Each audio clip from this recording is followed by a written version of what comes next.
Hello, everyone. Welcome to the King of Anime podcast, our weekly seasonal podcast where we talk about a whole bunch of a litter,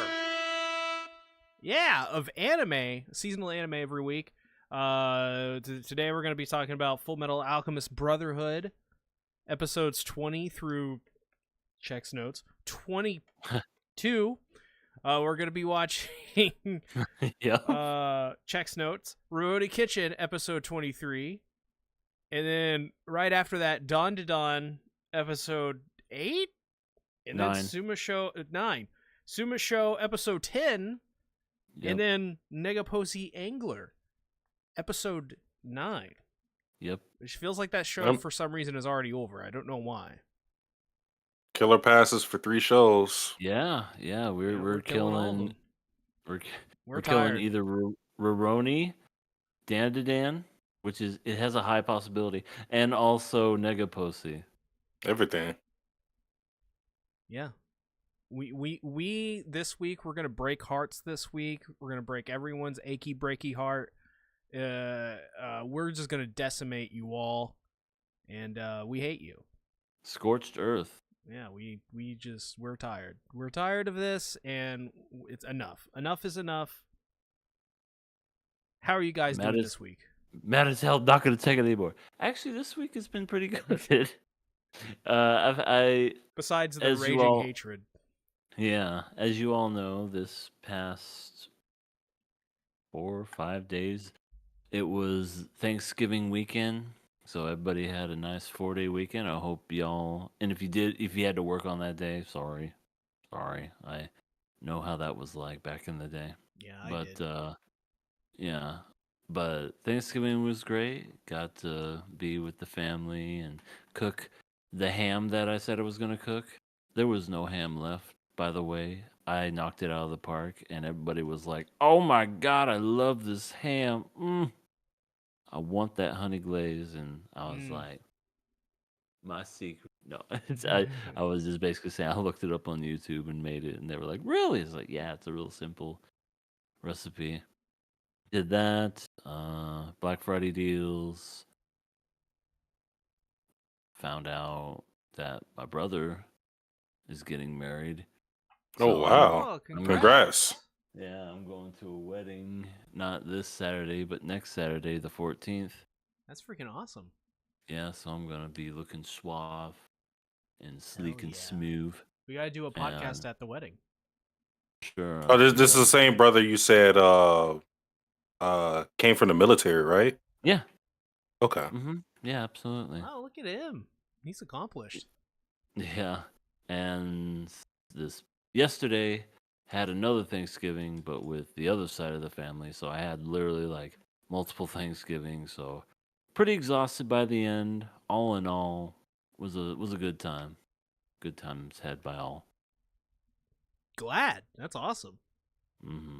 Dope.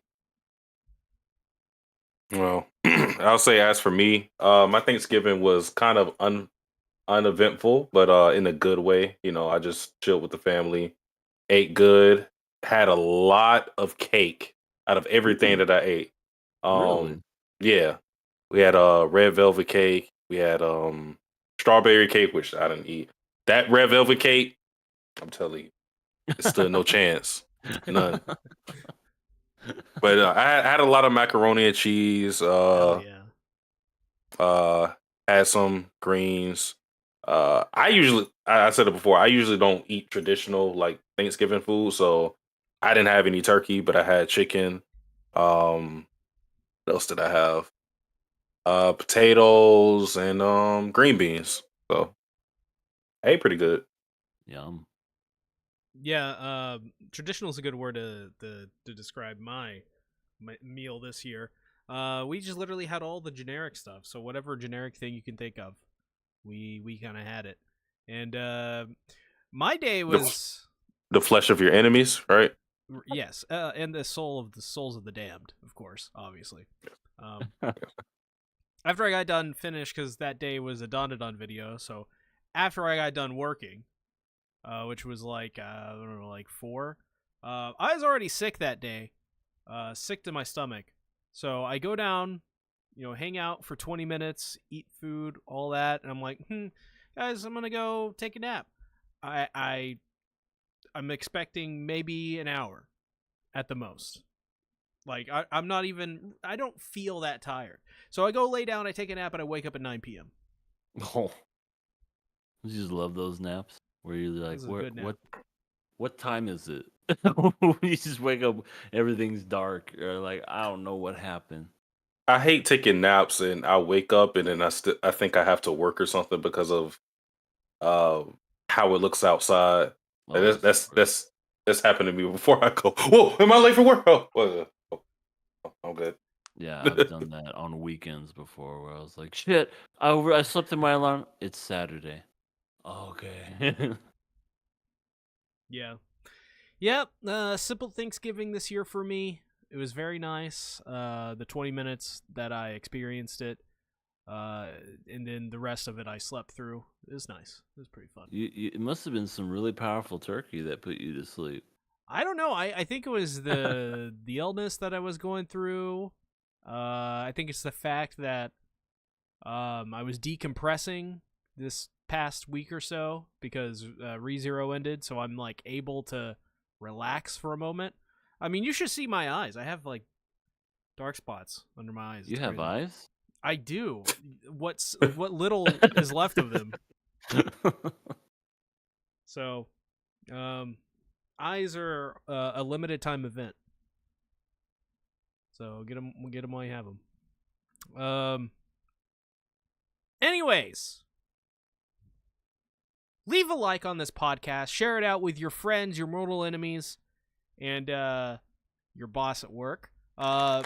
We have a Patreon, patreon.com/King of Anime. You can get some incredible content on there, and we do highly recommend it. You definitely should check it out. And we have a Blue Sky, so come, pause, make biscuits with us on Blue Sky. Because if you don't, you'll die. And I watched a video today by Hank Green where he talks about Blue Sky and what makes it unique. I'm just saying, sooner or later, everyone here is going to make that Blue Sky account, and they're going to join it. So might as well join it early. And you should be, our first follow should be King of Anime. And also, subscribe to us, bitch. Please do. Yes, in that order. Yep. So, I guess we should get it out of the way. Get it out of the way. Do we have any news? I actually have a couple of things that I didn't write down. Yeah, Okay, same. nice. But I'll play the little soundbite. We got something to not give you the blues. Now let's get ready for the KOA. It's Miracle! So who wants to go first? I'll go first. The final season of Beastars is coming out this Thursday on Netflix. I didn't even know that. Yeah, I know. I totally forgot myself until I got a notification. But it's the final season, part 1. So they're doing what they do with a lot of these fucking things anymore. They're just splitting them up. So Beastars final season, part 1 starts this Thursday on Netflix. And, for those who are super excited and want to get revved up for Beastars, Sea Tactics had an amazing review on his channel about Beastars. I did? Hold on. I did? Yeah, you did. Yeah, you did. It's like one of your biggest viewed videos. It is? Beastars. Is this a real Sea Tactics? Holy crap, I have like 5 videos on Beastars. Oh my god, and one of them has 300,000 views? What did I say? Is this a bit? I want to say, I think this is either a bit or it's Robot C. Bro, I don't remember this. Checking for the cameras. you're checking to see if this is a prank, bro? This came out in 2019, so I probably just, it's been so long, I've probably forgotten about it. Well, hey, now you got a reason to make a recap season 2 of Beastars. Yeah, if I watch it. You didn't watch season 2? Not yet. I need Well, to. what better time than now, I guess. But anyway, I think that's all I really had as far as like news. Some other, I guess, like off-topic news. I watched a movie this weekend called Memoirs of a Snail, and it was one of the more unique things that I've ever seen where it's a stop motion animation movie, but it's Hmm. rated R and it's for adults. It's not for kids and anything, and it's Australian film.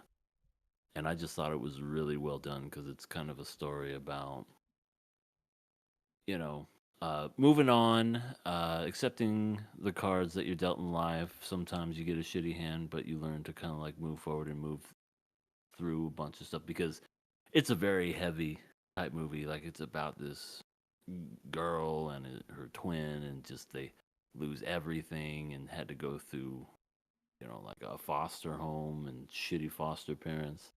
You wouldn't expect all that like really heavy material in a stop motion animation movie, but it's it's actually really good and it far exceeded my expectations for sure. I was recommended it by a YouTuber that I watched, so yeah, highly recommend it. Memoirs of a Snail.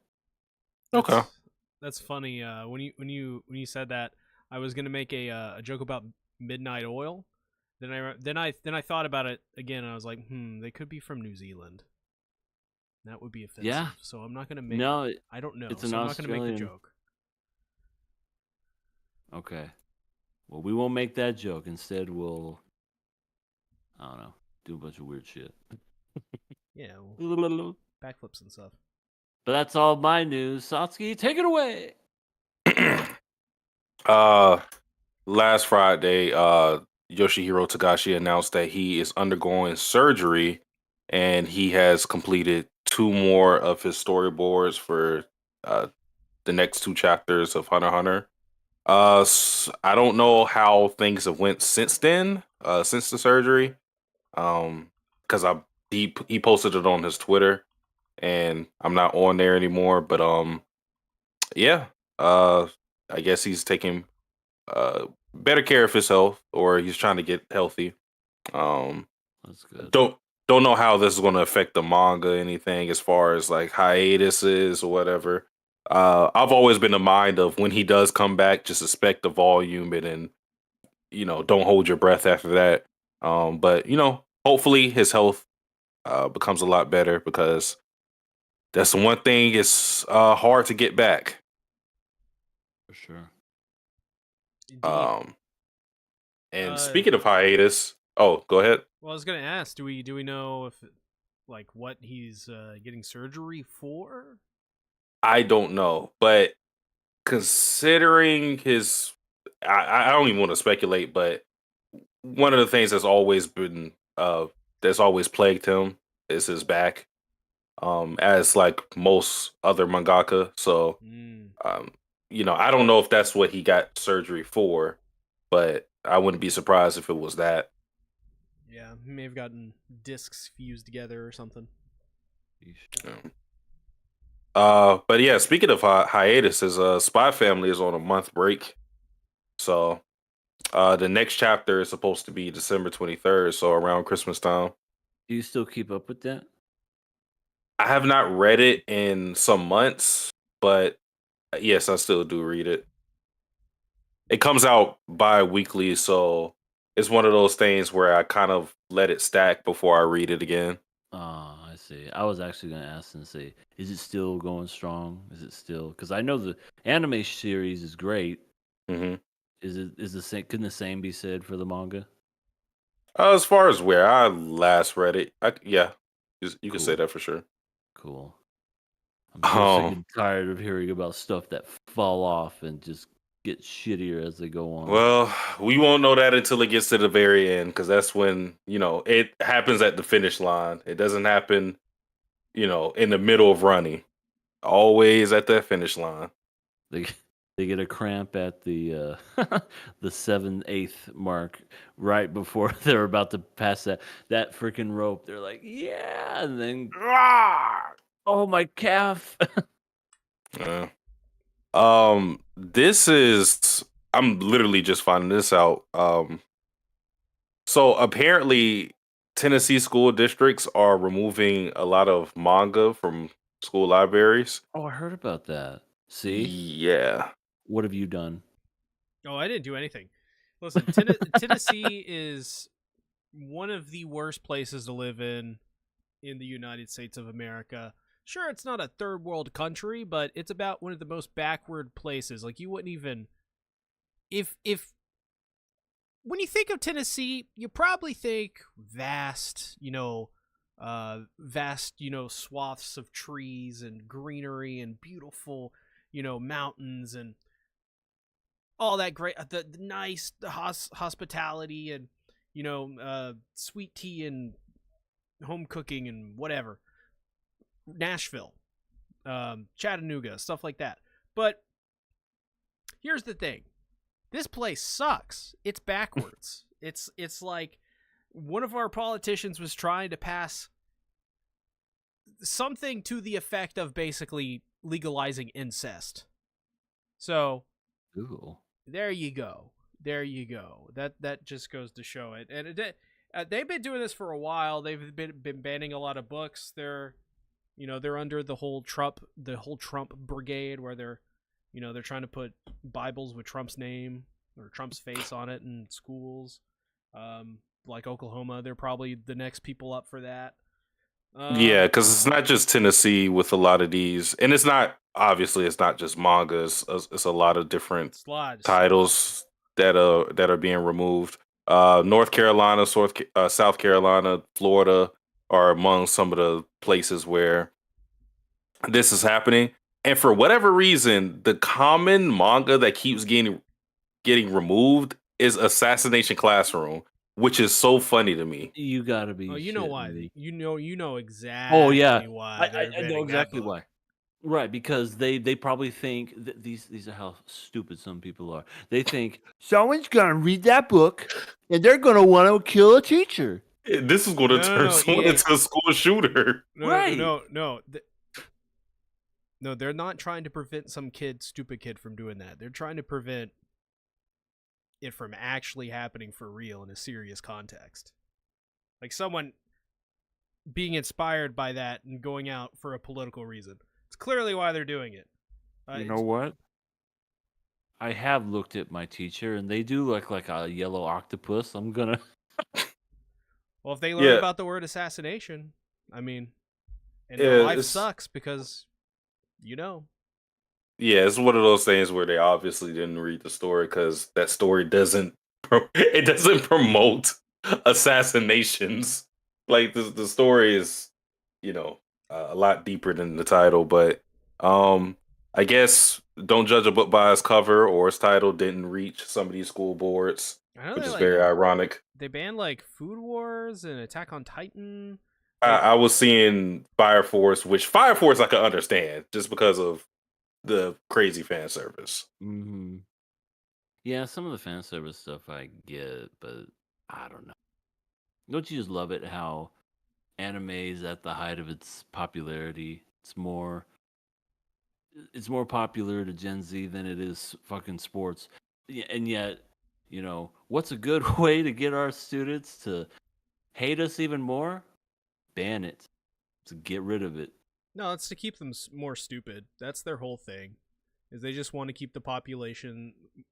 They want to control and cattle everyone. That's basically their whole thing. And this is because this is and the reason I say that and why I think all this is extremely malicious is because this is Tennessee, and I know for a fact, based on the politicians that are running this state, 100% this is intentional with some deeper meaning behind it. This place is horrible. Don't come here. I promise you. Not even good. To visit UC? No.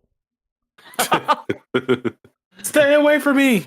Like, all right, I'll go to Satsuki's house and then you can join up. How about that? I don't think Florida's a great place, or at least, I mean, you go. Well, major cities are a lot better than like the rural areas. Like Orlando's a lot better. Yeah. Okay. Let's go to Orlando then. Orlando's probably the best city in Florida because I know a lot of people like Miami, but that doesn't really fit my lifestyle. Hmm. Let's all meet up at Universal Studios in Orlando, and then that way we can go to the Mario World and jump around and go wahoo the whole time. And you got the Nike factory too. Oh yeah, Hmm? don't they have the Epcot Center too? Do they? I've never been. Me neither. Never been to Florida. Well, I guess just the final thing I want to say on that is if you want to support libraries, go out to your library and get a library card, a membership. It's free. Yeah. Go out and get your stuff from libraries. Support them. Donate to them, libraries. Jesus. Yeah, they have a lot of manga out there. And a lot of different media, games, movies. They have tons of stuff, and it's just a free resource.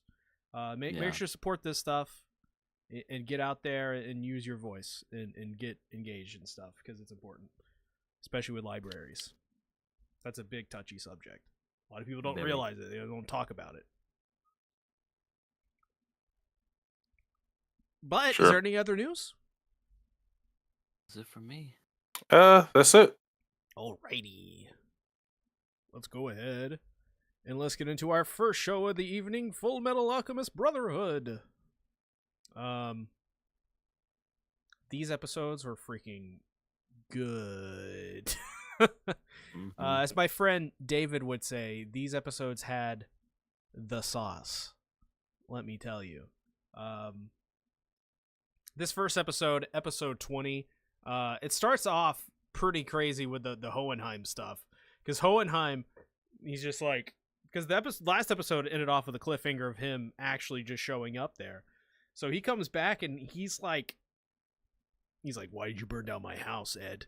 And Ed's like, because we didn't want to come back. And Hohenheim was like, no, you didn't, you little shit. You did it on purpose. Because you're trying to run away, you scaredy cat. And you little poop mouth. That eventually ends by the last part of the episode, them digging up their presumed mother's body. And I guess we'll talk about the outcome of that. But yeah, what'd you guys think about the episode? Yeah, that part of the confirming the body wasn't Ed and Al's mother shocked me because I don't think they even touched upon that. Yeah, it was the chupacabra. Yeah, like I feel like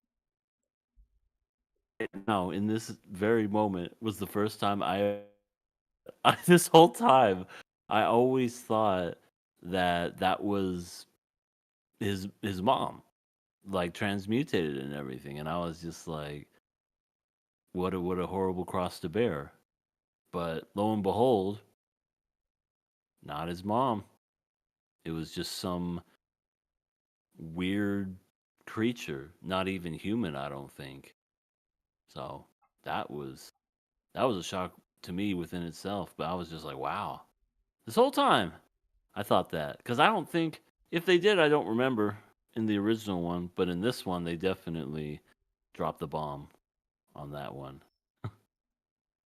Yeah, what in the freak was this thing? Like, it showed they like dug it up and laid out all the bones, and like one of their femurs was like insanely huge, like over like comically huge. It was really funny. Yeah, this looks like something that Goku killed in the original Dragon Ball. When they say childbearing hips, they literally mean childbearing hips. It's crazy. It's crazy big.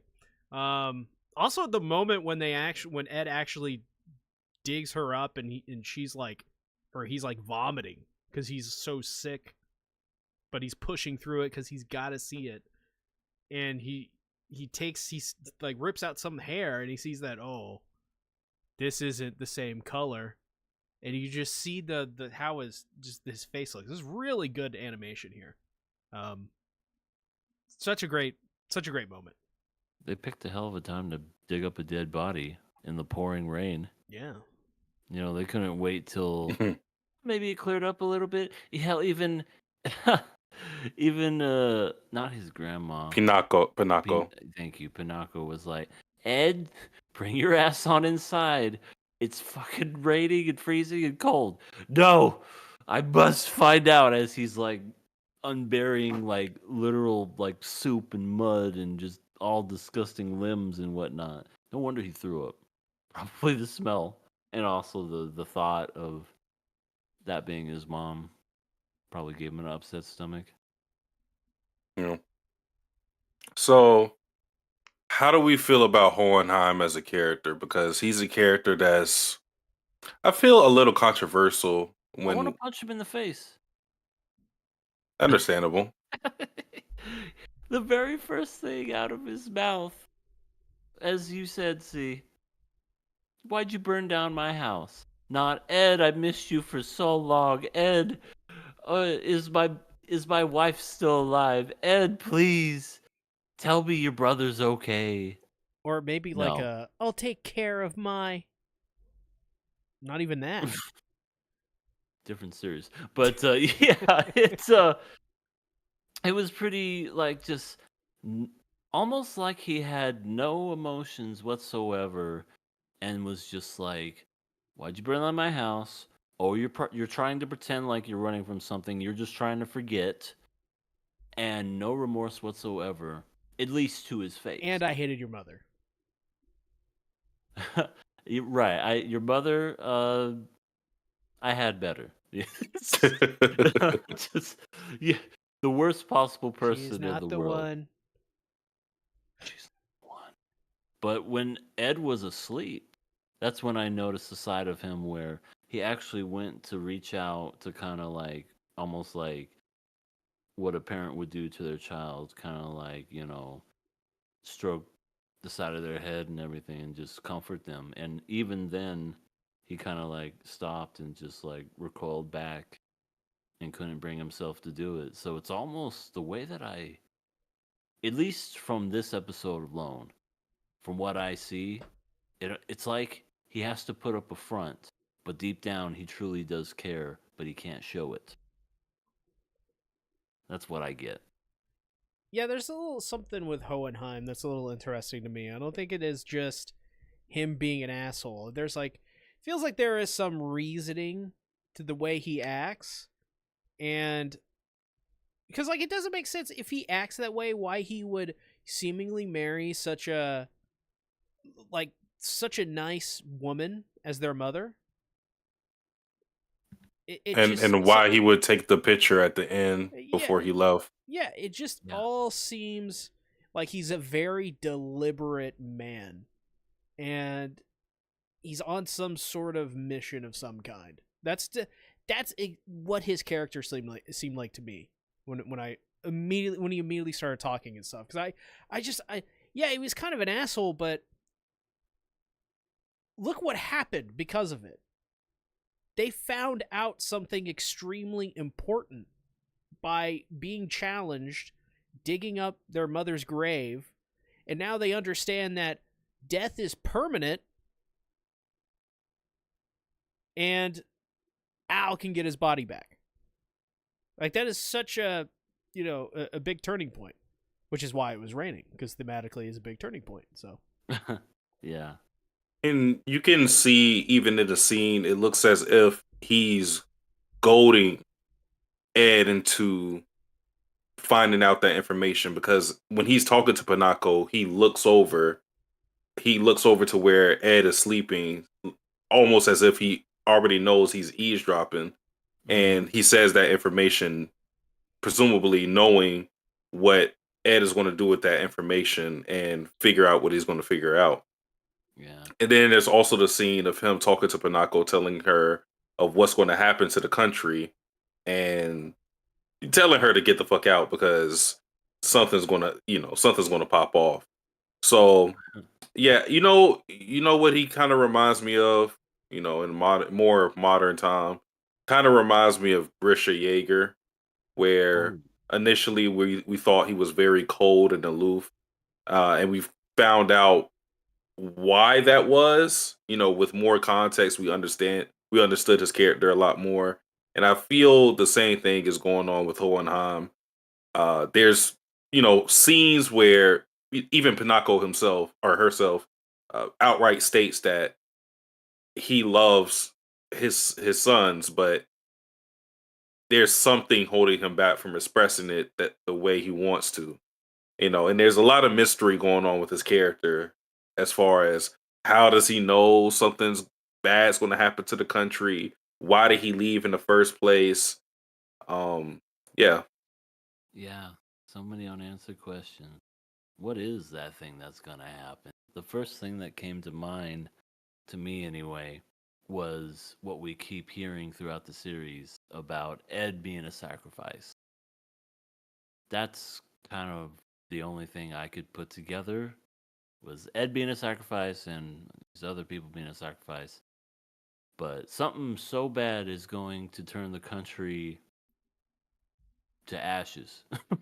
It's almost kind of like there's going to be a nuclear warhead that's going to go off too. And yeah, Pinako's just like, well, I was born here. By God, I'm going to die here. She sounds like Floridians whenever we have hurricanes. Yeah.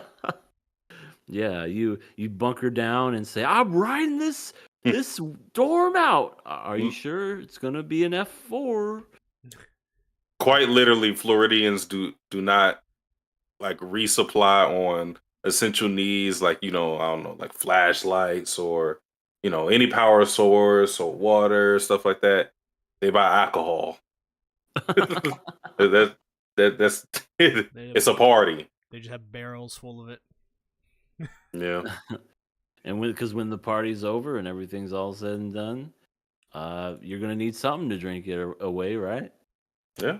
Yeah. I mean, when a hurricane hit us, I just had some wine. Yeah, and you were streaming that night. I remember. That is true.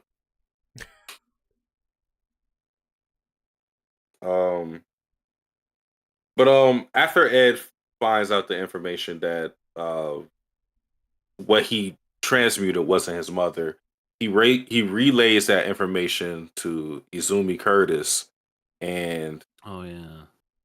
definitely a hard conversation because it just seems like he's picking at a scab you don't want to.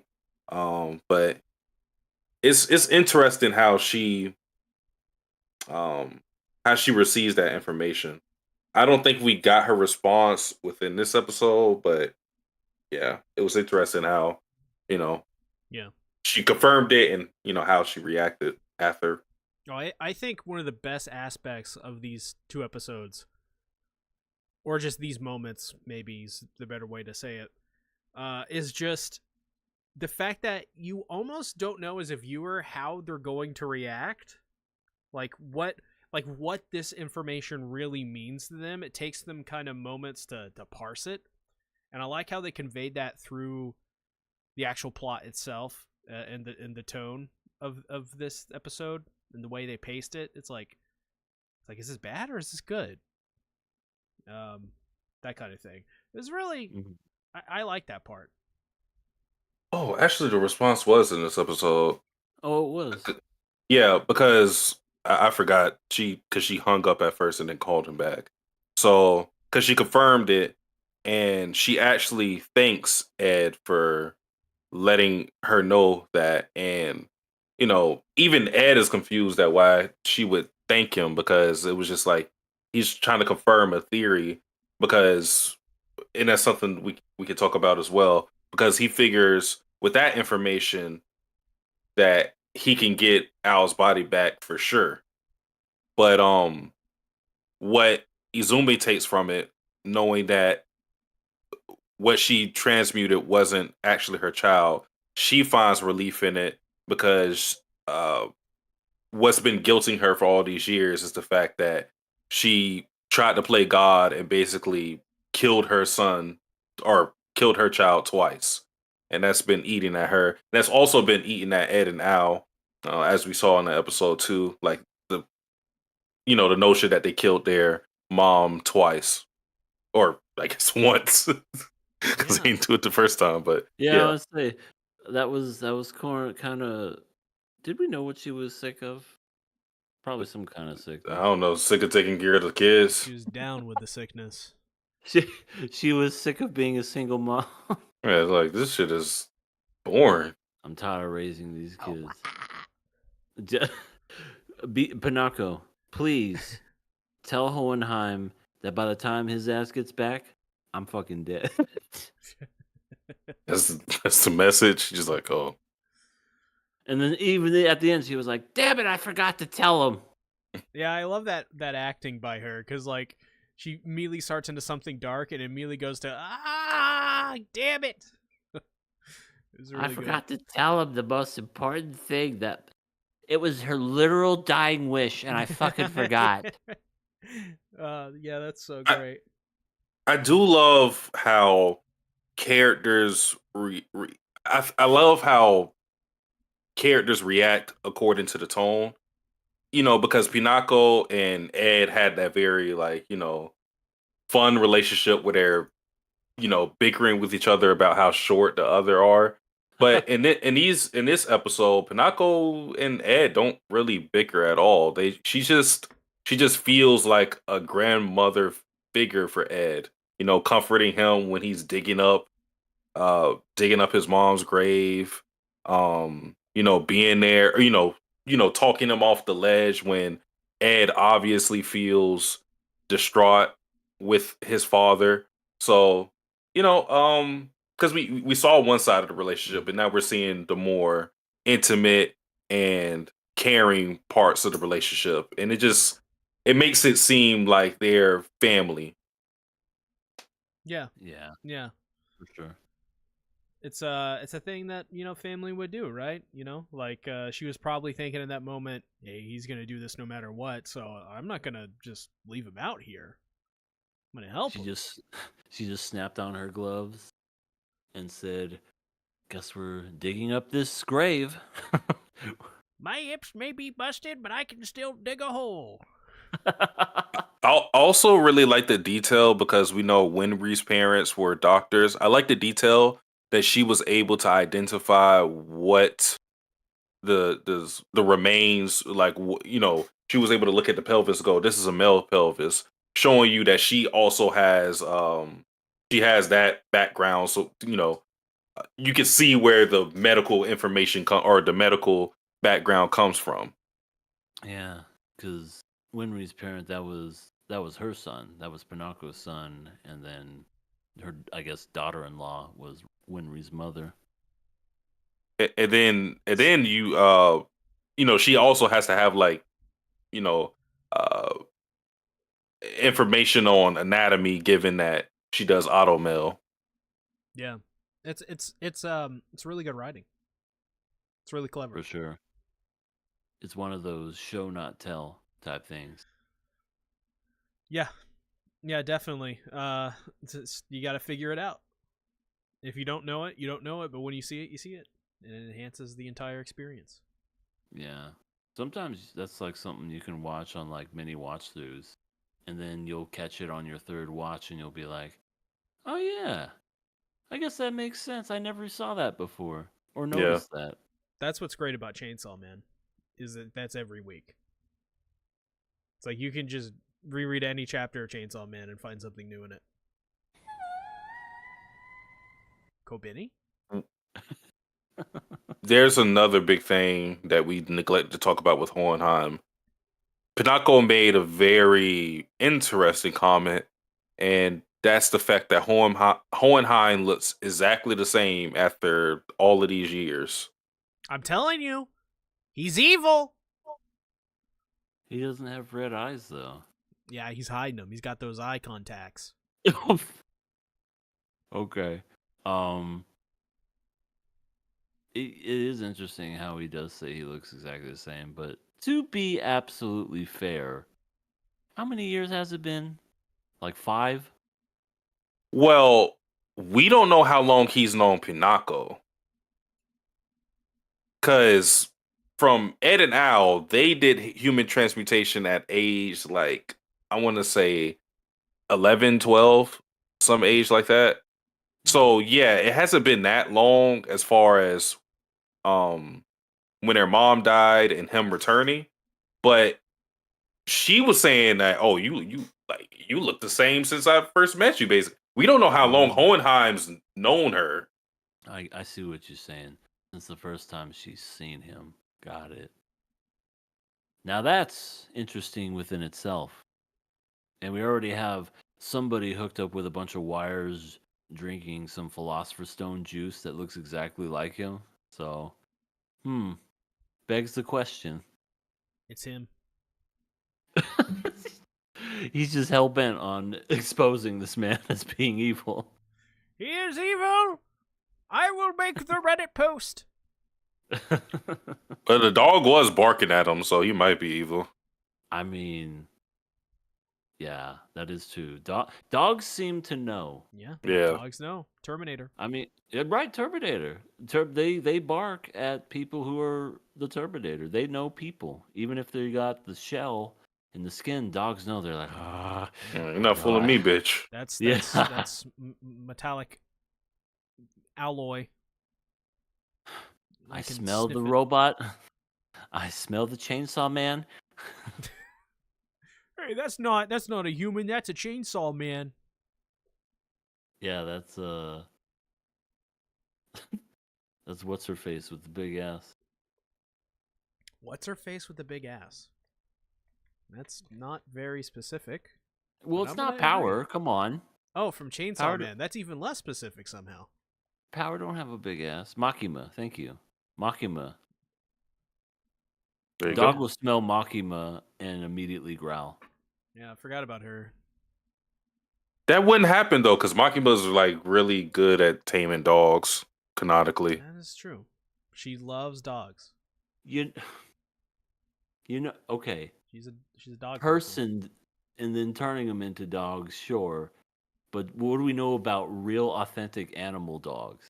No, that's what I'm saying. Canonically, she's good at taming dogs. Oh, for some reason, okay. I thought you were making a joke there, saying about how Denji was just like woof woof, bark bark bark. I mean, that's the thing too. He is a dog. He is quite literally part dog, if you think about it. His whole character is literally dog man. It's just the fact it's shaped like a chainsaw is what people confuse. And a cute little poofy body.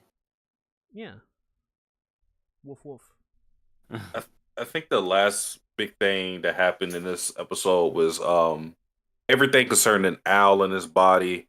It kind of started off with Winry getting mad at Ling for, because Ling is kind of being insensitive with his comments, just talking about how great immortality is and suggesting that, because Al tells him that I'm probably going to die because my body's going to reject, or, this suit of armor is going to reject my soul, given that it's not in the right body. And Ling's like, well, shit, you can just transfer it somewhere else. Yeah. Sounds great. Oh, well, la la la. Yeah. He keeps trying to, force the issue that immortality is a great thing. But, Winry snaps at him. And Absolute idiot. he's just like, just. I never thought. I'm sorry. I'm so sorry. What, Mm. he just powers down. Yeah, he Yeah. powers down, but of course he starts eating again, and then bills Ed for the food. How does that even work? I mean, I know they're in his room, but there's like no verification for stuff like that. Right. There's no Edward Elric like card or it is. Yeah, he looks like him. Sure, just keep feeding him food. Like nobody like he has to be answering the door and getting this food. Nobody just finds suspicious like, Blood test. what the who is this? Just leave it by the door. Yeah, he's not that's even right. he's not even from the country. That's what makes it even funnier. I know. He's a foreigner that's using someone's card to basically just be like, yeah, I'm gonna eat all your shit. Man. Yeah. Have you Well, noticed at least that he's a smart guy. we've I'll give had him that. a lot of these kinds of moments where a character kind of snaps at someone else for making an insensitive comment? Happens a couple of times. Yeah. Al Interesting. just out of nowhere I'm a real boy. Ed always snaps about his height. The next episode, Roy snaps at Riza. Everyone's Everybody be snapping. snapping. Yeah, Snapping out here, just snaps. they're snapping like one of those wrists. What are they called? The ones that you slap on your Slap wrists. bracelets, I think. Yeah, the slap bracelets. Those were so cool. You can only do it like once, and then eventually they lost their Yeah. straightening powers, and then you're like, oh man, I can't do it anymore. Yeah. And you used to do it all the time as a kid. Oh, for sure. Yeah. Sad days, man. Sad days when the slap bracelet thing didn't work. Power down. Yeah. Power down. But I think that was pretty much it. Al, after hearing what Ed had to say about, their mother's body, he resolved to get back his body to spike the wrist because that's been something that both of them have been struggling with because of the people affected and um some of the lives that they've had to step over to get to them getting their bodies back. But Al understands the risk, and um it was a very actually because that was actually a very sad moment where he says that he's seen other people who aren't exactly human, but they still live their lives semi-normally, with the chimeras, and he also saw greed, and they lived. It seemed like they were accepting of who they were and able to live their life. But one thing Al can't accept in his body is just being alone when he has to, because he's always awake. He doesn't even have the luxury of going to sleep, so he's just he's cold, doesn't feel anything, and he's always awake alone at night. Yeah, So that's got to be trippy. Never sleeping. yeah, You're just laying there awake in your mind. You're basically like a vampire in a way. it's kind of easy to forget how old Al is with the body that he has now, but it's a pretty strong kid, and I don't mean strong like physically, I mean like mentally, because uh Egg has gone through some shit, but Al has gone through a lot more, in my opinion. And the fact that he still is as resilient as he is kind of amazing. Yeah, they're both pretty brave. They're both pretty resilient little kids.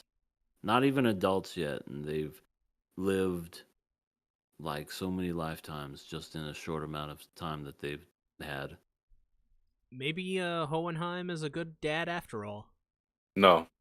What happened to your change of your outlook? See, I thought this man was evil. Well, when presented with convincing evidence, I just may change my mind. Okay. I think he's in a situation where the best thing we can say about him is that maybe he's not a bad dad, but I don't know if I would say good, considering he's been absentee for a very long time. Oh, he's a terrible dad. I'll just say that first and There you go. foremost. He's a terrible dad. Is he a horrible dad? To be determined. We'll see how horrible he gets, because I deep down under that exterior is a good dad wanting to get out. Almost kind of like Darth Vader. Hmm. Which is a weird kind of comparison, but Darth Vader found out that he had a kid later on, and as he sees, the Emperor Palpatine killing his son, that tiny glimpse brought back Anakin, and he destroyed the Emperor in that fleeting little moment. Maybe that'll be Hohenheim. Who knows? You should have just yelled out at that moment, "I don't like sand." Power down. I don't know what to say. All right. Let's go ahead and get into. Actually, hold on. I gotta stop. Let's go ahead and get into Fullmetal Alchemist Brotherhood, episode 21. This was another banger of an episode. Seriously, are we getting to the point where FMA is just good every week? So I want to say something about that very specific thing that you said.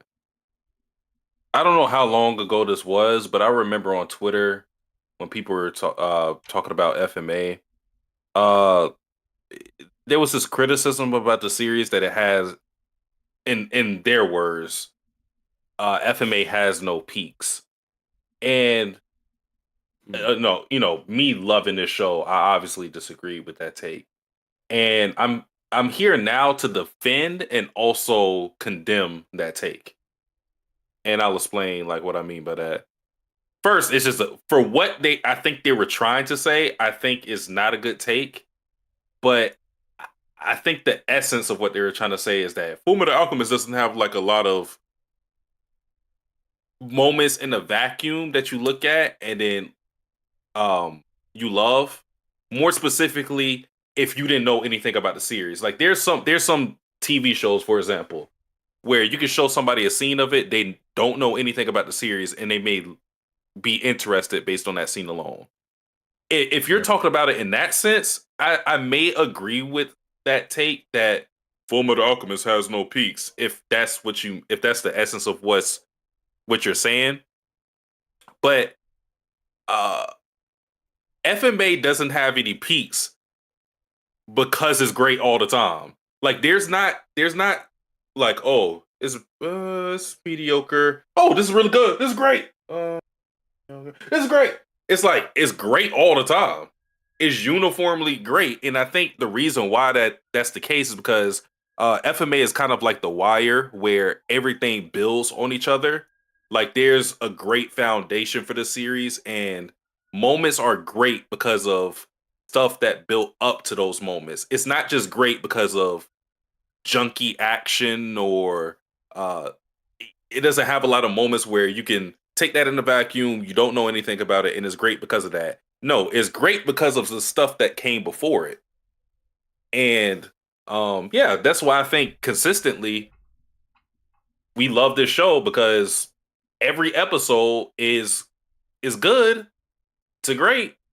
And if it's not great, then it's building up to something great. Mm-hmm. Yeah, I don't think there's really any dead episodes. Really, doesn't feel like filler in a way. It's very well written, and even if the show does have kind of like those down moments, and what I mean by that, like I don't know, Al and Ed helping give birth to a baby or something like that. And even that there's something to be right. There's something to be learned in it. Yeah, absolutely. It's that not bad that at all. that had relevance in the next episode. Oh, for sure.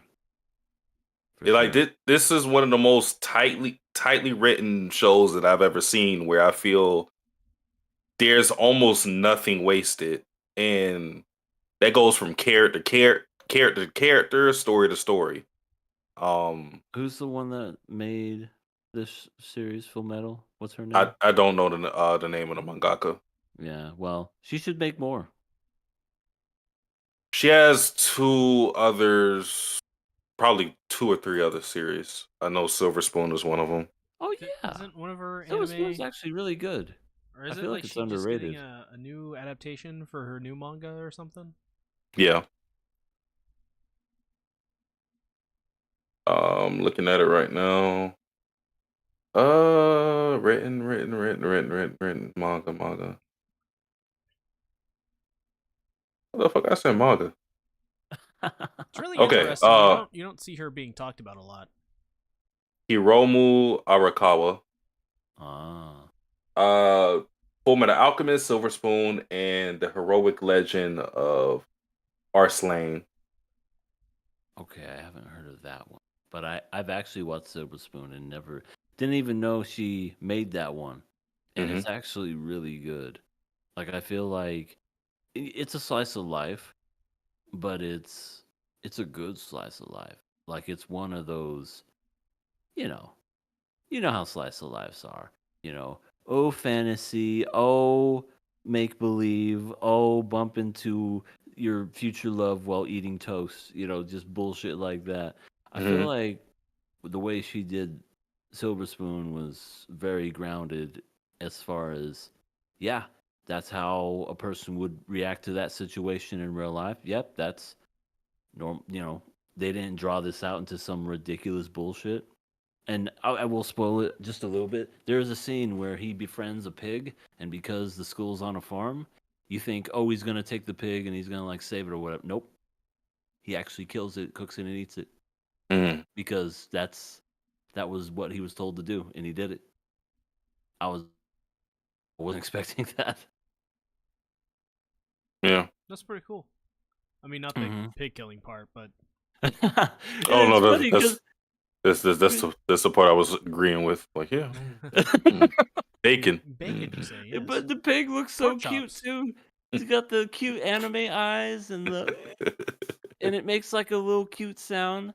And he's like, "Well, sorry, Mr. Squeaks." He even like named it or something. I don't think it was Mr. Squeaks. It was like Porky something. I don't remember. But yeah, you just see the next scene. He's just like, delicious. Jesus. As he has tears in his eyes. Maybe one of these days on a KOA we'll do a silver spoon. I thought you were gonna say we were gonna catch a pig and on the podcast. Oh no. No, dear God, no. I'm just talking about a silver spoon, Nakama. Anyway, Yeah. but poor Havoc is paralyzed. Yeah, that was kind of the big No. thing of this episode was that Havoc got paralyzed, and it kind of put, I guess you could say, Roy's and everyone's relationship to the test a little bit, and put to test Roy's resolve to actually, complete his goal and as he tells Havoc, get to the top where he will meet him there. You got penetrated too hard. Yeah, he the women that he loved because of her tickle bitties is the reason why he's paralyzed. Poor guy. Yeah, horniness killed him. He thought with his dick. And And now he can't use it. no, and now he can't use the dick. That's terrible. Yeah, But- yeah, and there you go, kids. Don't try this at home. Hmm. The sex thing, that is. Oh yeah, that too. Well, and also don't reach your hand into a woman's chest before you get to know them. Yeah, and probably stop smoking too. I feel like it's like every decision he's made: join the military, smoke, try to sleep with a homunculus. Every decision he's make is like detrimental to his health. Yeah.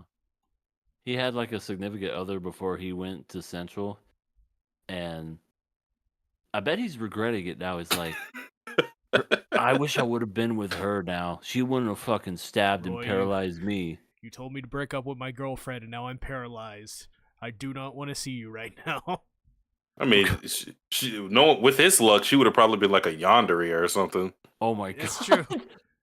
Right, it's like, hey baby, how you doing? She's got pink hair and she's got like a knife and she's sharpening it like, was it was work, baby. I was scratching your name into the walls of my closet.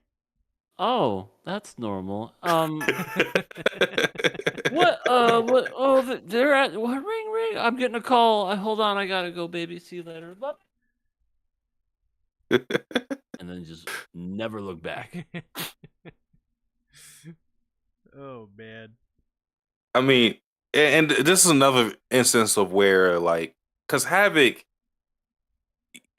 is, kind of high up within Mustang's ranks, like the unit that he has. But is Havoc one of these major characters, like a Ed, a Al, a Winry, a Scar? No. No. But he still has a lot of importance in the story. And this is where I'm getting at with like Fullmetal Alchemist and the story being as tight as it is, because he becomes paralyzed, and that's a very big plot point for Roy, because it shows his character and why people follow him in the first place. Because Havoc is paralyzed, he has, at least as of right now, no use to Roy. He can't help him climb up the ladder and become pure king or any of that. But Roy refuses to move on from him, despite what he says, despite him wanting to retire. And in fact, he tells him to catch up to him. As he keeps climbing, he's going to keep going forward, but he still wants the people that got him there to be by his side. And while that may be, foolish on his end of not, you know, letting go of dead weight, so to speak, it's why people follow him in the first place. Does it take somewhat of cunning and ruthlessness to climb up? For sure.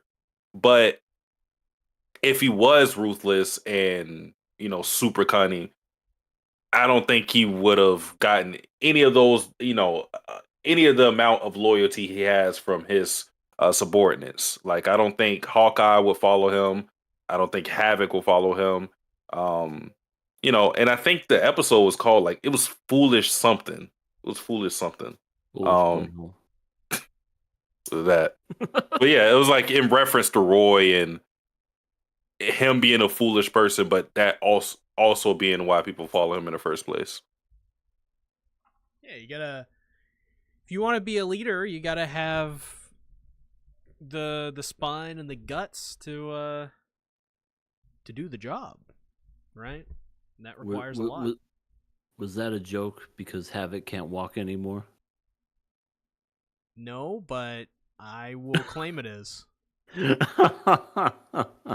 said spine and guts because I was like, wait a minute, he got stabbed in the guts and then he got stabbed in the spine, and now he can't walk. Yep, So that you're was evil. definitely intentional. I'm definitely that smart. Well, and him being paralyzed brought another character back who could have been a one-off character, but Ed passes on the information about Dr. Marco and tells Roy that, and tells him that, hey, maybe this guy can help you, revive your friend. And he has one of his men to go check out where he lived, and they find his place ransacked and him missing. So we don't know exactly what happened to him. The last time we saw him was actually with Lust. He had So a wonderful time with Lust. yeah. Oh, yeah. The room was all fucked up. They were doing it everywhere. Yeah, they were fucking all the way from the ceiling to the ground to everywhere. As a doctor, I am an expert in anatomy. I can show you a couple of things, Lust. Oh, doctor, please tell me about this stone. I'll show you a stone, sweetie. That just happened. Yeah, I have. Okay, now I'm gonna look up Marco X. Oh my god. Why are we still doing this parent thing? I mean, you never know. It could be a thing. I feel like you're going to get spoiled one of these days doing that, EA.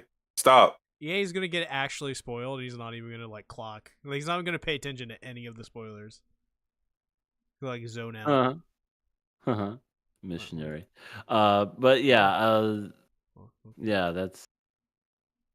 No, I didn't get spoiled. You know me, I don't get spoiled. I honestly think if a spoiler stares me in the face, it like doesn't do anything. It just bounces off my Head forehead. empty the entire time. Yeah, pretty much. I'm just like, oh. You just disassociate from reality.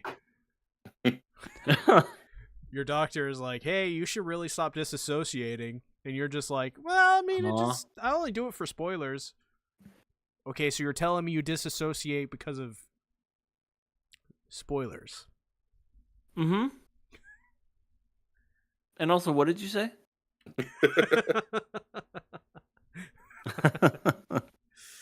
Oh, I thought a very good moment that may fly under the radar is Envy getting mad at Bradley for not killing Mustang and the rest of the people there because of what happened with Lust. Oh, poor Gluttony. Oh yeah. He was very sad too. That was, it shows you there is some camaraderie that goes on within this group. We saw how they were treating Greed, so ultimately they follow. They didn't give a fuck about Greed. Yeah, they didn't care. Ultimately they follow Father's creed, but there is, some fondness of each other, it seems, between these characters, which is weird because, Envy specifically always kept calling us ugly, which The ugly is, bitch. Ugly. is it true? Ugly. Yeah, just so horribly ugly. How, how dare you not kill and Lust got murdered? I only called her ugly because I loved her. Yeah. Lust. Yeah. Poor old gluttony. Lust, my sweet Lust. My waifu for lifeu. I wanted to eat her. Wait, what? Oops. Yeah. But the cool part of this episode is when Scar shows up. And by the way, I love it when he shows up because they're just in the middle of like arguing with each other. And you just Right. they're talking about Scar, and it's like, man, you're thinking as a viewer, like, that would be really funny if Scar showed up right about now. And sure enough, he just fucking shows up, and I'm like, this show's great. It I'm just gets still to the on point. my mission. I haven't died yet. Well, I like just the reemergence of Scar. And I'm not talking about when he showed up with Ed and Al. I'm talking about when he showed up and immediately, there's information that he killed 3 state alchemists, and I love it because he really men. changed the temperature. Wait, what happened? All men. True. There's not a lady state alchemist.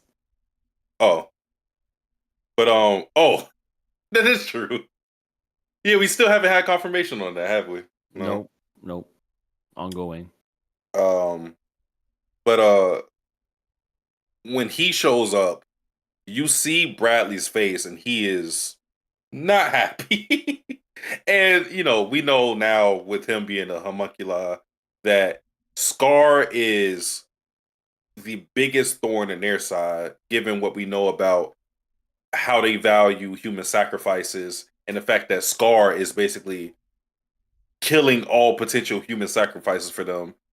And it's like, yo, who is this guy? So he's an antagonist for them without even Scar realizing that. So Scar is a big threat to their whatever they have planned. So Ed and Al start to figure, okay, because they're connecting the dots. They see us as sacrifices. Scar is threatening the state alchemists. We want to ask Scar questions. We mainly want to ask the homunculi some questions. Since Scar threatens our lives, let's use ourselves as bait, lure in Scar, and the homunculi will follow because they'll try to protect us from Scar, knowing what threat he is to state alchemists as a whole. So, they come up with that plan, and by all means, it works. That's a hell of a risk too, and it paid off. Yeah. Yeah, It's like they ain't gonna touch us. We're a sacrifice. What if Scar kills us before he gets there? Well, we're gonna have to stay alive and see what happens. That's what happened. I love how scared of Scar they are. Everybody's scared. Mustang was somewhat cautious, a little more cautious. And Ed roasted him because of that. But Ed was the one who was even more cautious because Winry's like, oh yeah, I gotta wake up early tomorrow so I can go home. And then Ed realizes he has to fight Scar the next day, and he's like, Winry, can you stay back? I might need you later. And then she knocks him out with a wrench. Yeah, she fucking bludgeons him to death. Yeah. Blood everywhere. And Right. like how even Al's I like, brought her back to life. brother, I I'll got break your your soul. soul. I mean, we say that we worry about this fucking father guy. I think Winry is like stronger than You're father. right. I think Winry is the strongest. I think shonen women, when it comes to gags, are like the strongest characters ever. Like Nami, whenever she beats up on Luffy, is like one of the strongest characters in the series. That's true. That is true. She is literally beating up Luffy, the future probable king of the pirates, Right, the a devil strongest, fruit user. one of the strongest characters in One Piece. And Nami just punches him, and he just goes, "Ah, food." Nami's great. Yeah. But yeah. They asked Roy for help, Ed and Al, that is, to keep the military police off of them, so that they can engage with Solo, because obviously the military police are going to have uh, orders to kill him outright because it's coming from Bradley, and we know their intentions. They want to get rid of Scar. They don't want to talk to him. Just kill him. Um, but the interesting part in all of this is what Ed and Al don't see, which is because they enlisted the help of Lan Fan and Ling, who also, because they still want to know about the immortality. They overhear that the homunculi are immortal, so they get interested and they go, "Let me help you with your plan. We'll take care of the homunculi. You take care of Scar." So they look for the homunculi that are lurking, that are trying to protect Ed and Al from Scar, and they uncover two homunculi, which are Gluttony and King Bradley himself. Yeah, and it was pretty cool. I forgot Ling was pretty crazy when it came to fighting. This next episode. Oh, yeah, that was very interesting, that episode. I wonder what's gonna happen the next episode. I hope Ling Yeah. can fight. Oof. That's a tough battle for sure. I don't know. I I don't will know who I'll say, put my money on. I think the funniest part of this episode was when, at the very end, when Roy was trying out voice acting. Oh, Oh, it was funny because he was actually having fun with it. There's in Sector 8. He's in Sector 6. He was good. He was good. yeah, it's all for a living. The dying noises too. No, don't cut. Ah! Oh. And then Reese is just looking at him like, "I'm going to marry this child." She's so jealous. She wishes she could voice act like that, because her reaction would be, "Oh no, It's- I'm What? running away." That's a lie, EA. I gotta call you out. Okay, yes, she did show emotions when she found out. she- Well, she thought Lust killed him. she's also technically, I guess, a good actor too, because she was like, "I'm handing in my resignation, dumbass." What? No, well, that too. But you forget, EA. She was on the phone. She was also a part of the. Yeah, Yeah, she was a part of that whole plan I'm so dumb. You're right. when they were doing a. Hello, I got a customer over here. That's she was doing that whole thing. I'm working here at Macy's. I have an unruly customer. I'm not giving them their discount. I'll be right back. You're right. You are right. I forgot about that. Okay, she can act. Good for her. I also love how the Major runs into who does he run into? And he's trying not to spill the beans, and he's remembering Maria Ross. He's just like, "Remember, don't say anything." And he's like, "Oh no, this is so difficult." I forget. I know. I could see. Oh, this. he runs into Broche, Yeah, his Maria Ross's partner. yeah. I thought I that was Because- wouldn't say anything. Maria Ross is still alive. Shit.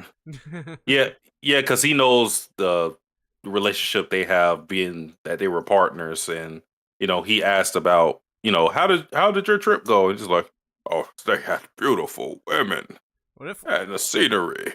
I would love they it absolutely if with had his some hanky panky. I mean, probably, maybe. I'd love it absolutely did. if with his character they do like a funny gag with him where he's always like, people are always acting normal around him and talking normal, but he's only hearing everything as like really pointed questions. So he's just sweating constantly. It's like, don't you think it's questionable? And like all he hears is, no, I would never do nothing horrible, questionable. I would never hold a secret from you. It's the fucking Key and Peele meme where the guy's just sweating profusely. Yeah, it's literally that. But I think that's it. I think we literally. I'm looking, and I think we talked about mostly everything. I did like how Riza connected, or she was a big contribution in them connecting that the homunculi had something to do with King Bradley, because she's fucking insane. From the time that she goes into that base to where she sees that big gate where they're like, what the fuck is this? She counted the paces that it took to get there. So they're able to map out exactly where, because they were underground. They're able to go, wait, okay, so this is here underground. So above here is where? Central Command? Who's in Central? King Bradley. So they're able to suss out that King Bradley is a homunculi or has something to do with them. They're not exactly sure, but now they have suspicion on him. Yeah. When other characters would have been like, huh? Bradley? I don't understand. No way, he's so nice. Yeah, I don't believe it. I will never. You can't make me. Yeah, remember the one time he threatened us? Is that If you do anything, I swear to God, I will slice you the fuck up. oh my god. That impression is way too good. You guys do that impression way too well.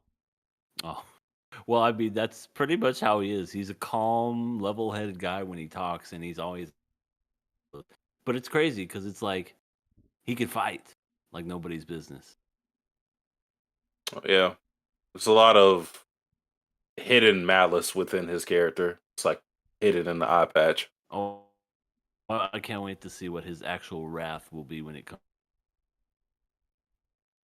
Oh, you cut out? No. And that was when I lost this stone. Oh, what? You cut out, Can yeah. you hear You us cut again? you I did? Yeah, you cut out for a little bit. Oh. All we heard was, and that is when something stone. Oh. This is bullshit. Yeah. I had a good bit. Never forget it. Damn it. All right. Well, It had something to do with the Philosopher's Stone and everything. Oh well. Anyway.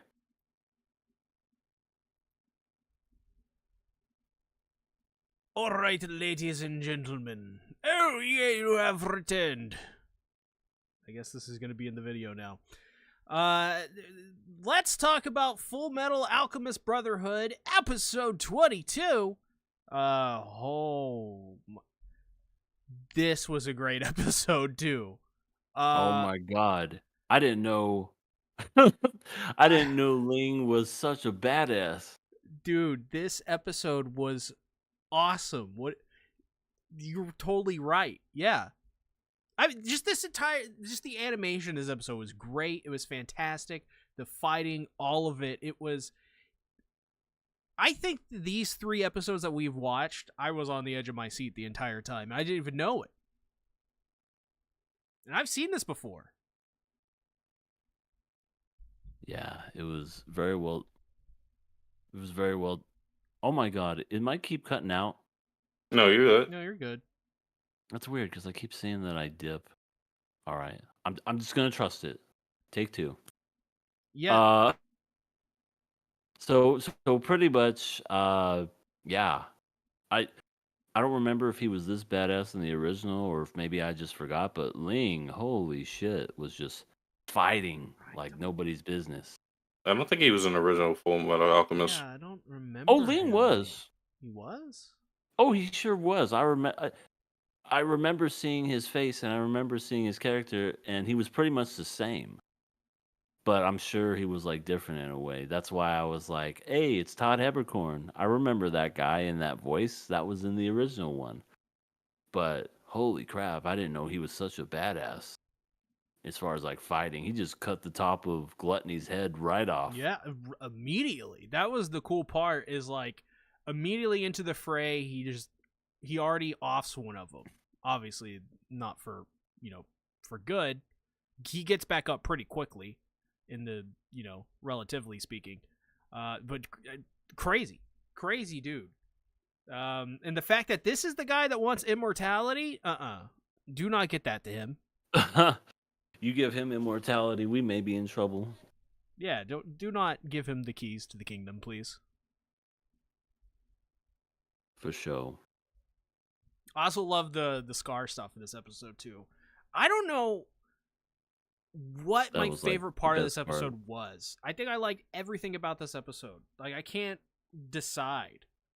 I even like the fact that Wendery's parents looked exactly like NPCs in a Fallout game. Like, they literally looked It's like true. they had no really distinctive visual traits. They literally just looked like aspects of Winry put into two separate people. I mean, according to Scar, they had those blue eyes, and that was all it took to set him off, was to murder him. He's like, I see your blue eyes. Ah! I hate that song. I hate Behind Blue Eyes. Which version? Limp Bizkit or The Who? Answer right, or I'll kill you. Limp Bizkit? I love Limp Bizkit.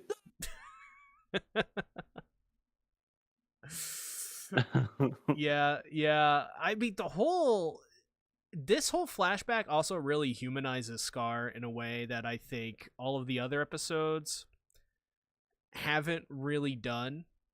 Because we're getting into his origin, and we learn that it's the arm that was attached to him is his brother's, and his brother studied alchemy and all this stuff, and he had one arm that was destroy and the other one was create, which is like, I think, like every wrestling character's name for their fists.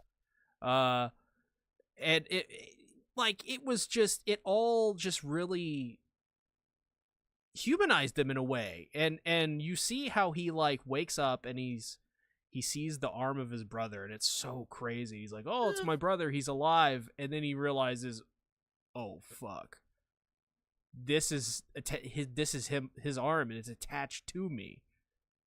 And he sees them, and he sees the blue eyes, and he just snaps. And we were watching this the past couple of weeks with Scar. I always kind of felt like he just sort of saw what was going on and he decided to get involved. That was kind of the vibe.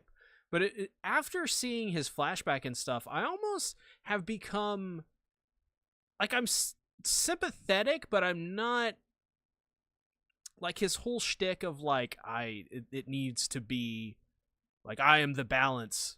I was chosen by the higher power to bring balance. Like, no, you just went insane. And that's fine. That's okay. Well, I mean, it's not fine or okay, but like, it's neither. It's like,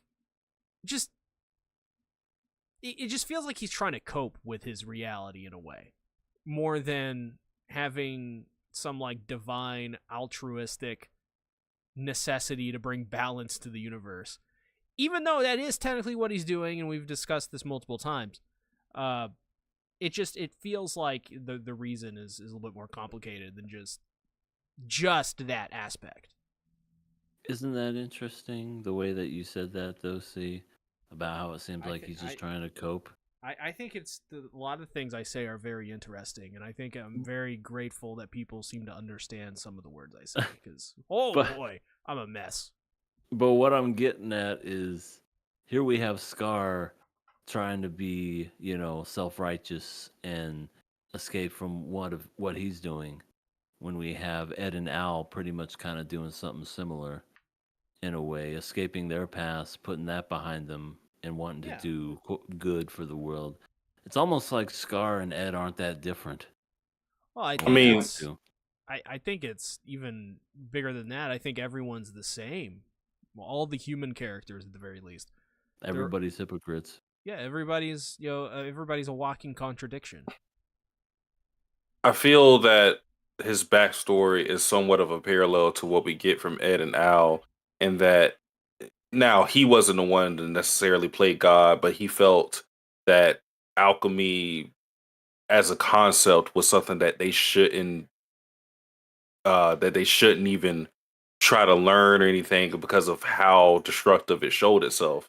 So when he sees his brothers studying it, it disgusted him because he's seeing how it's affecting his people as far as how Amestria is using it against his people and killing people in mass. So uh in a way, or not in a way, very directly, alchemy is the power that they hold, that they're using to essentially play God, and it destroyed his life. Uh, Tim Lee killed everybody that he loved, and his brother is forced to, um, heal his arm by giving up his arm to him, and which basically sets him off on the path of being a walking contradiction as far as wanting to uphold his beliefs, and because in a backstory, he's kind of not a pacifist necessarily, but he wants peace. He wants peace. That's why he didn't like alchemy in the first place, because he saw how crazy dangerous it was. Um, but of course, he ends up using alchemy because he figures, I mean, I got to fight fire with fire. If they're using this destructive force against me, against us, that is, Ishvalans, I had to fight. I had to fight with equal force. Um, and I think that's why I always found that Scar was very in tune with himself, because he understands the contradiction of what he's doing, of trying to bring peace by destroying people, but he takes on that title because, I mean, none of his other people are going to do it, and it's just it's something that he doesn't really like, but he understands that he has to keep going forward with it because at this point he's too far gone. Yeah, Yeah. yeah. That's Yeah. that. I mean, that beautifully. It that's the best way to put it. I mean, he's literally been idealically cornered, so to speak. He can't, like, he has to accept that what he's the life he's been leading in a way is like the people that were telling him about senseless revenge and all that, they were right, and he has to deal with that, and he just keeps going because that's what he has to do. It's what he's told himself. And that scene is, I don't want to go to the scene yet, but that scene where he's hearing like one of the Ishvalan monks tell him about what revenge would, where it would get him, and like how the cycle would continue. The scene with Winry, I don't want to get into that moment specifically yet, but that was a really great scene. And then it goes right into uh the Full Metal Alchemist. Full Metal Alchemist. Winry crying. I love that one. I was like, man, that's a little extra, don't you think? But okay, whatever. Like, it's good art. It's a good sell. I will say, I love the quote, and I don't remember who said it. I think it was maybe Scar. But they said there are no true kings, and something else. But That was Bradley. Bradley, yes. I thought that was really interesting because with his character in particular, he's, the Führer and all this stuff. I thought that was interesting idealically. They don't believe in kings, which is interesting because you would think the homunculus would want to have a society where they call the shots. But that's interesting that there is no kings. There's something, I think, a little bit deeper with that. Right. And I'm not quite sure what to think about it. He himself is a leader, a Führer, and yet he answers to someone else.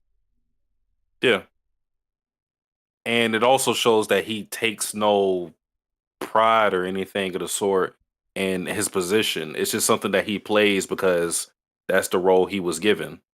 Yep, pretty So much. do you guys think like? Oh, I lost it. Shit. But that's interesting. I didn't catch on to that.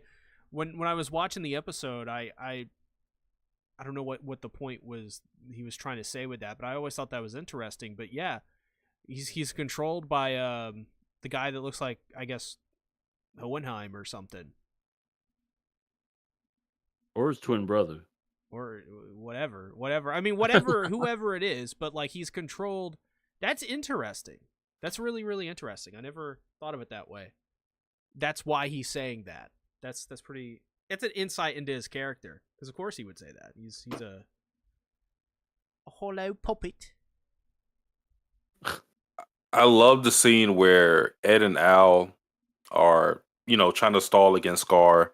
And, they try to get at him verbally, and they try to poke holes at his whole ideology of killing state alchemists and some of the things that he's done.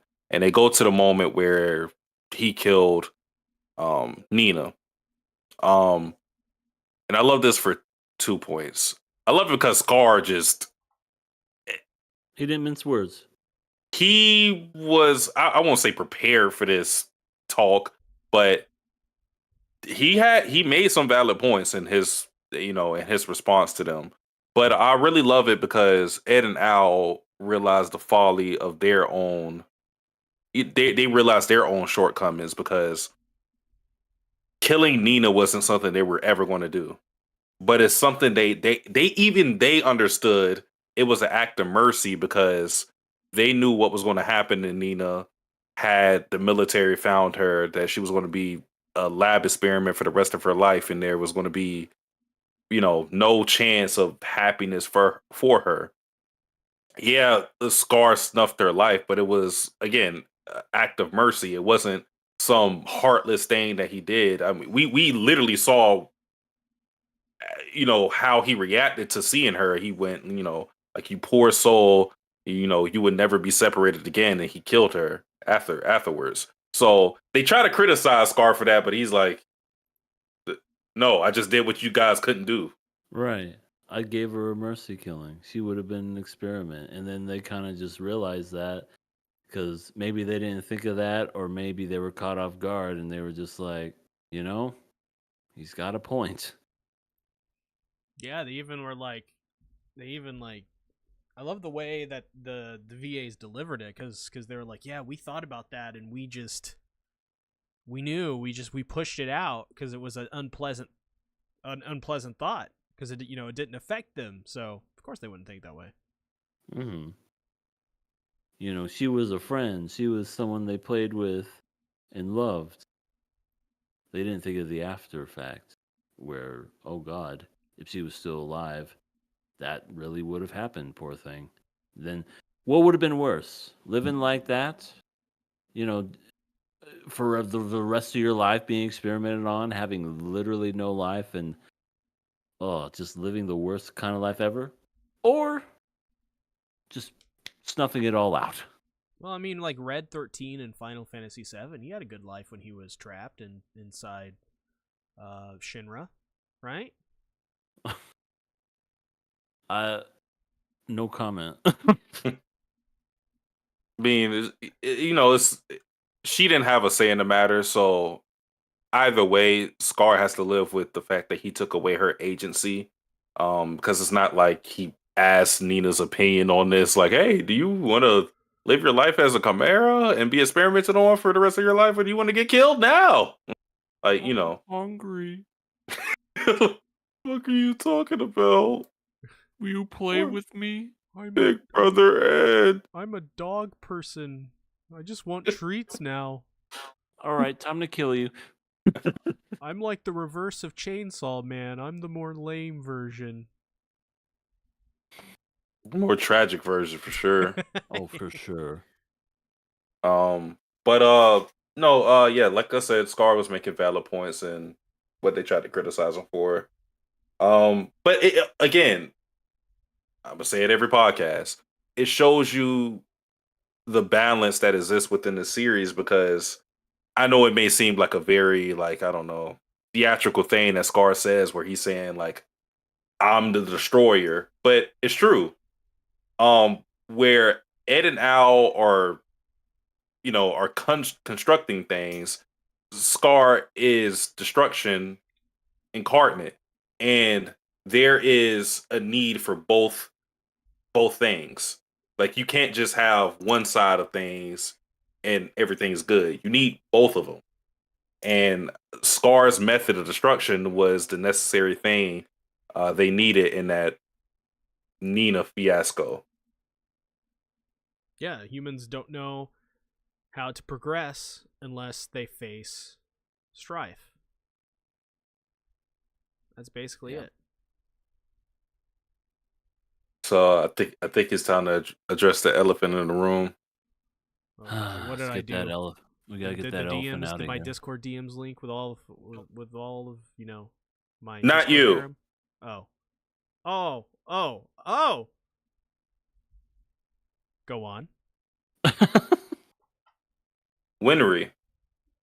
Yes, Winry walks in at exactly the perfect opportunity to hear, "Scar killed your parents." Oh. I mean, yeah, it's not the typical shonen walk in and I don't know, like your crush is slipped into the pussy of the other anime girl you dislike. It wasn't one of those misunderstandings. It wasn't one of those like Whoops, eavesdropping things. That was a baby. line that was just said on I the just air. slipped on a banana peel, baby. It's okay. I I can mean, explain.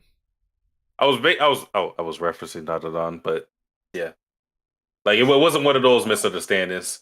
It was oh, this guy killed your parents.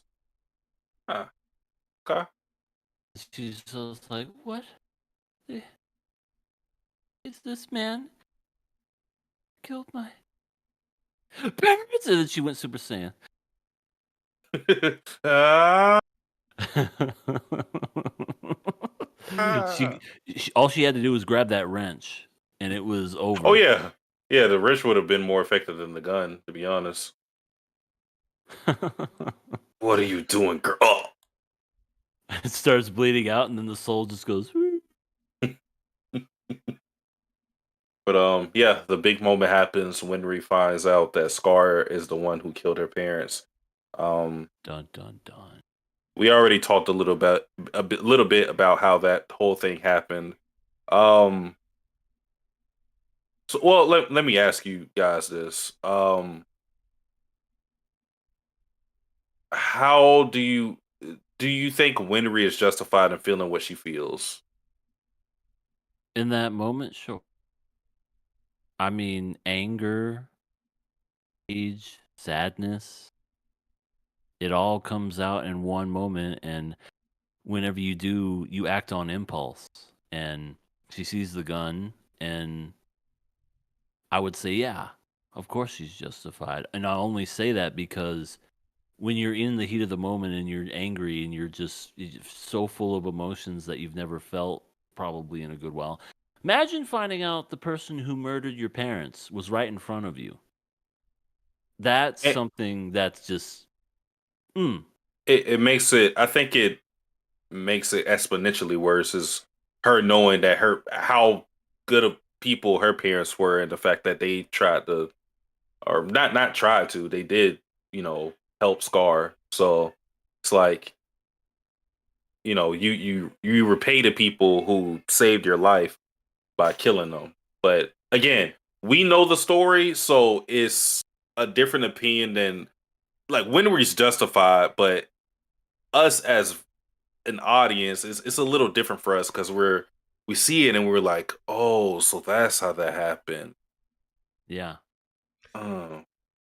Yeah, I think she's totally justified in her the way she's feeling. I'm not gonna be too specific or mention too much about this because it's a personal experience of mine.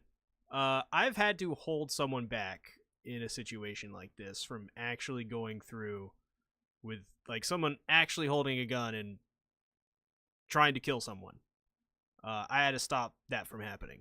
And it's the same thing.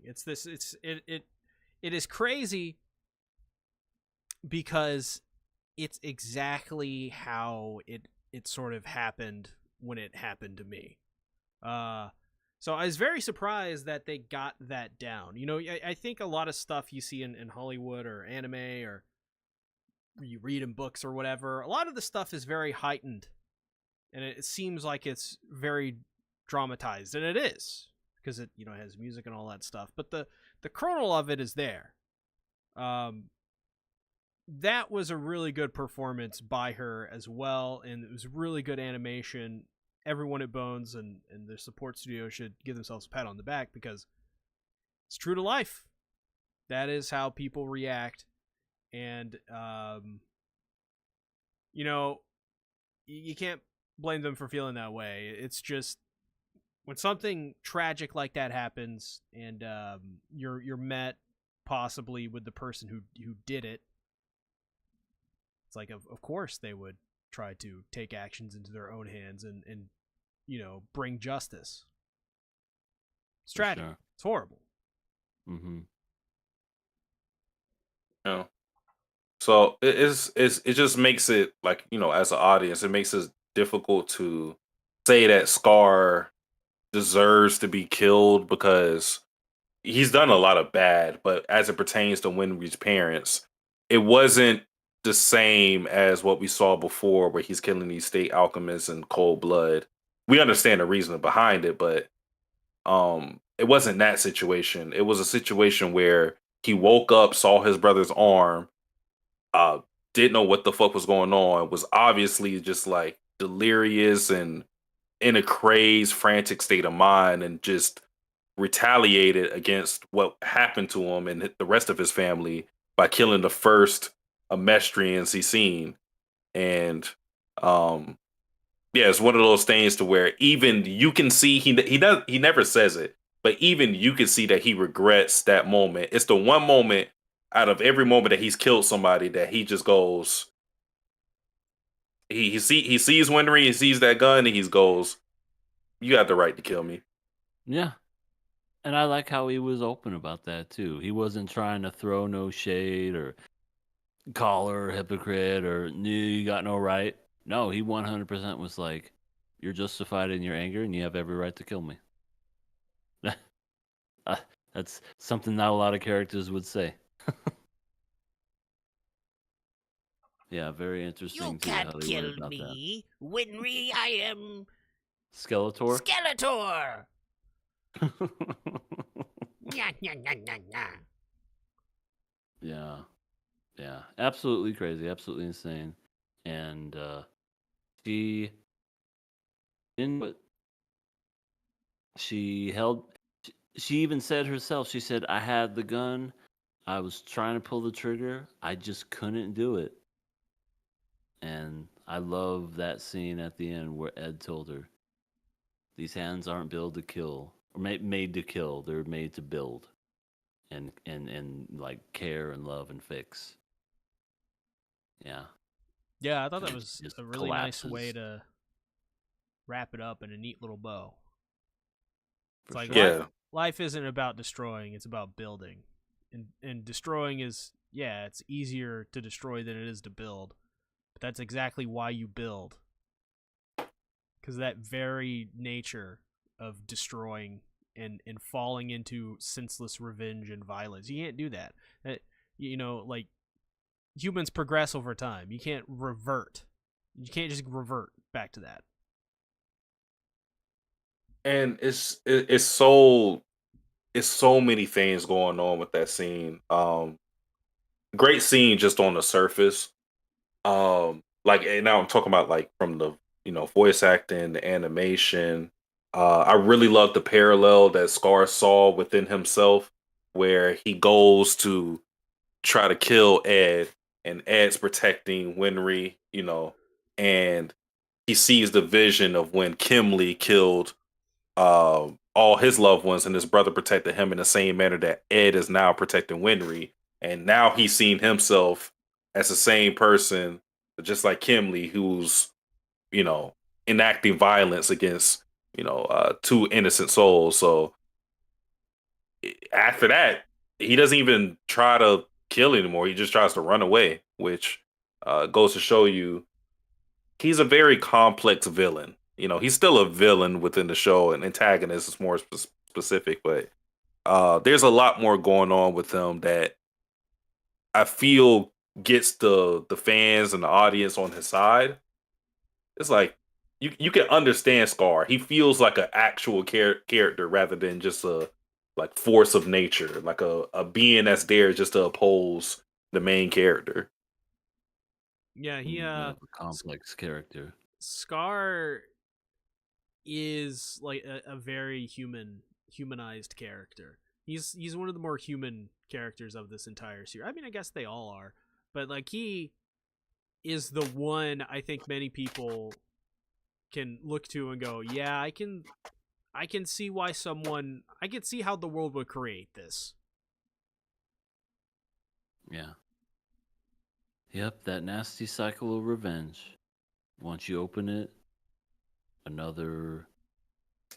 once you open it for yourself, it opens for other people, whether, you kill the state alchemists and then their sons and or daughters find out what you did, and these people will come after you, and so on and so forth. Yeah, revenge is a very interesting thing because it's like you can get it and you can fulfill that request, but you'll never be able to fill it because it leaves you with an empty feeling no matter what. Yeah, it's definitely a revolving door, always open for someone else to take up the mantle. Yep. If it won't be you, somebody, you do get your revenge. One day you're sitting on the back porch enjoying your iced tea, and somebody plugs you in the back of the head, all for that revenge. Yep. And that's why you don't sabotage people by giving them the really hot pocket. You at least make sure it stays still for a couple minutes, let it cool down, Hot pocket. then you give it to them. It burns. But it's Also, so good. By the way, I had a feeling when I saw Scar's arm originally, and I saw that scar across his arm like that, and I kind of like did a callback where I was like, well, maybe it was a different person. I was kind of right when I said, when that old lady was like, oh, Ishbalin with the arms or whatever. I was kind of right, but Yeah. wrong at the same time. It was just you were with the right an idea. arm from. Yeah, I had the right idea, but it just wasn't the way I had thought. So I say bada bing. we give EA head pats. Head pat. Aw, thank you. All right, now get back to work. I really liked Winry in this episode too because it's easy to forget. It's easy to forget.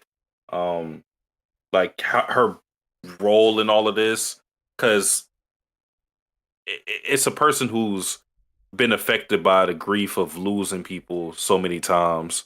Her parents and even Maze Hughes because she paid her respects with the rest of the family when she went to his grave site, and the thing that she always remembers is the back of the people that she loves walking away from her, and next thing she knows, they're dead, and it happened with her parents, and she thought that fear drove her to chase after Ed and Al because the scene or the episode before where she's talking about Ed's broad shoulders, which could obviously be like literal, but I think it's more in the figurative sense that it seems that he has a lot more resolve to his character. Like he seems to be more in tune with himself. He seems to be more of a man, and not in a red pill type of way, but like more secure in himself and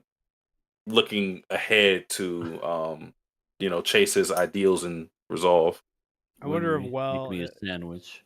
if wonder as well if Winry was also there was a more meanings to that in the sense of like, hey, like I've always seen him as like this little scrawny kid that I've always had to deal with and take care of.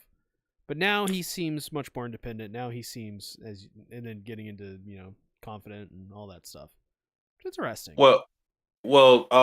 Another interesting thing is when they talk about how Ed and Alf fought over who would marry Winry. One of the reasons that Ew. one of the reasons she rejected them is because she said that she couldn't date a man like shorter than her or something like that, and like him appearing to have broader shoulders is kind of indicative of him being a more like ideal man for Winry in that sense too. So it's Yeah. not just like the resolve thing, is also just like in a romantic sense, she's seeing before him like literally grow into the person that she would want. Look, what's the saying like about a man? You down. not that one. The one where it's like oh god, I'm not gonna get it. It's the one like you don't see a man for like 3 days or something, and something growth. Well, yeah, it's like attraction. It happens. The more you. Yeah. What the fuck was it? Oh my god! You don't me and realize Satsuki Momo was hot until someone else tells you she is. Who? I'm looking at it now. Momo. Momo? Ayase? Right. Yeah, because remember, freaking Okarun didn't know she was hot. Oh, I thought you someone were was saying like, Momo was hot, and I was like doing the math. No. I was like, wait, why is EA saying that? No, I was trying to put it on the parallel of you don't recognize a band, but in this case, you don't recognize Bobo as hot until someone says that she is. Okarun. Yeah, it's like that. It's like, yeah. I don't know the fucking No, saying. I mean, yeah, you nailed it. That's literally it. Now his shoulders are quite broad. I think he's kind of cute. I think that was the most obvious like thing a casual viewer would probably glean from that. But I think for me, I loved it because it was just like it was a subtle way to show the progression of Ed's character at this point in the story. Like we're about hitting like at the end of the first third of the story, and yeah, he's grown quite a bit because of how his father challenged him, how Scar has challenged him, how the world has really challenged him, and he's kind of answering the call and just facing it head on. It's impressive. Yeah. Any other thoughts on this episode? Man, this was amazing. Yeah, all three were really great. Yeah, amazing raisin. Great episode. I love Really raisins. enjoyed it. Chocolate covered raisins. Hey, yogurt raisins. Oof. Ooh, yogurts are pretty good. Oof. Give me some of that. I think I know what I want for Christmas. Nom, nom, nom. Alrighty. Let's go ahead and let's talk about Rurouni Kitchen. Episode 33, I believe. Killer Pass! Okay. So, as everyone knows, for the past, since this season 2 started, I have loved Kenshin every single week. It has continued. I still love Kenshin. In fact, this was one of my more favorite episodes, just because of what happens later on near the end and kind of the message of the story. It was really cool. Really appreciated it. Really dug it. Kind of unfortunate who it's coming from, but still. It was a really cool moment in the story. We also got the Hakugen blade which shouldn't work in real life. I don't know how this works. What it is, it's like Doc Ock's fucking octopus arms from Spider-Man 2. Pretty much.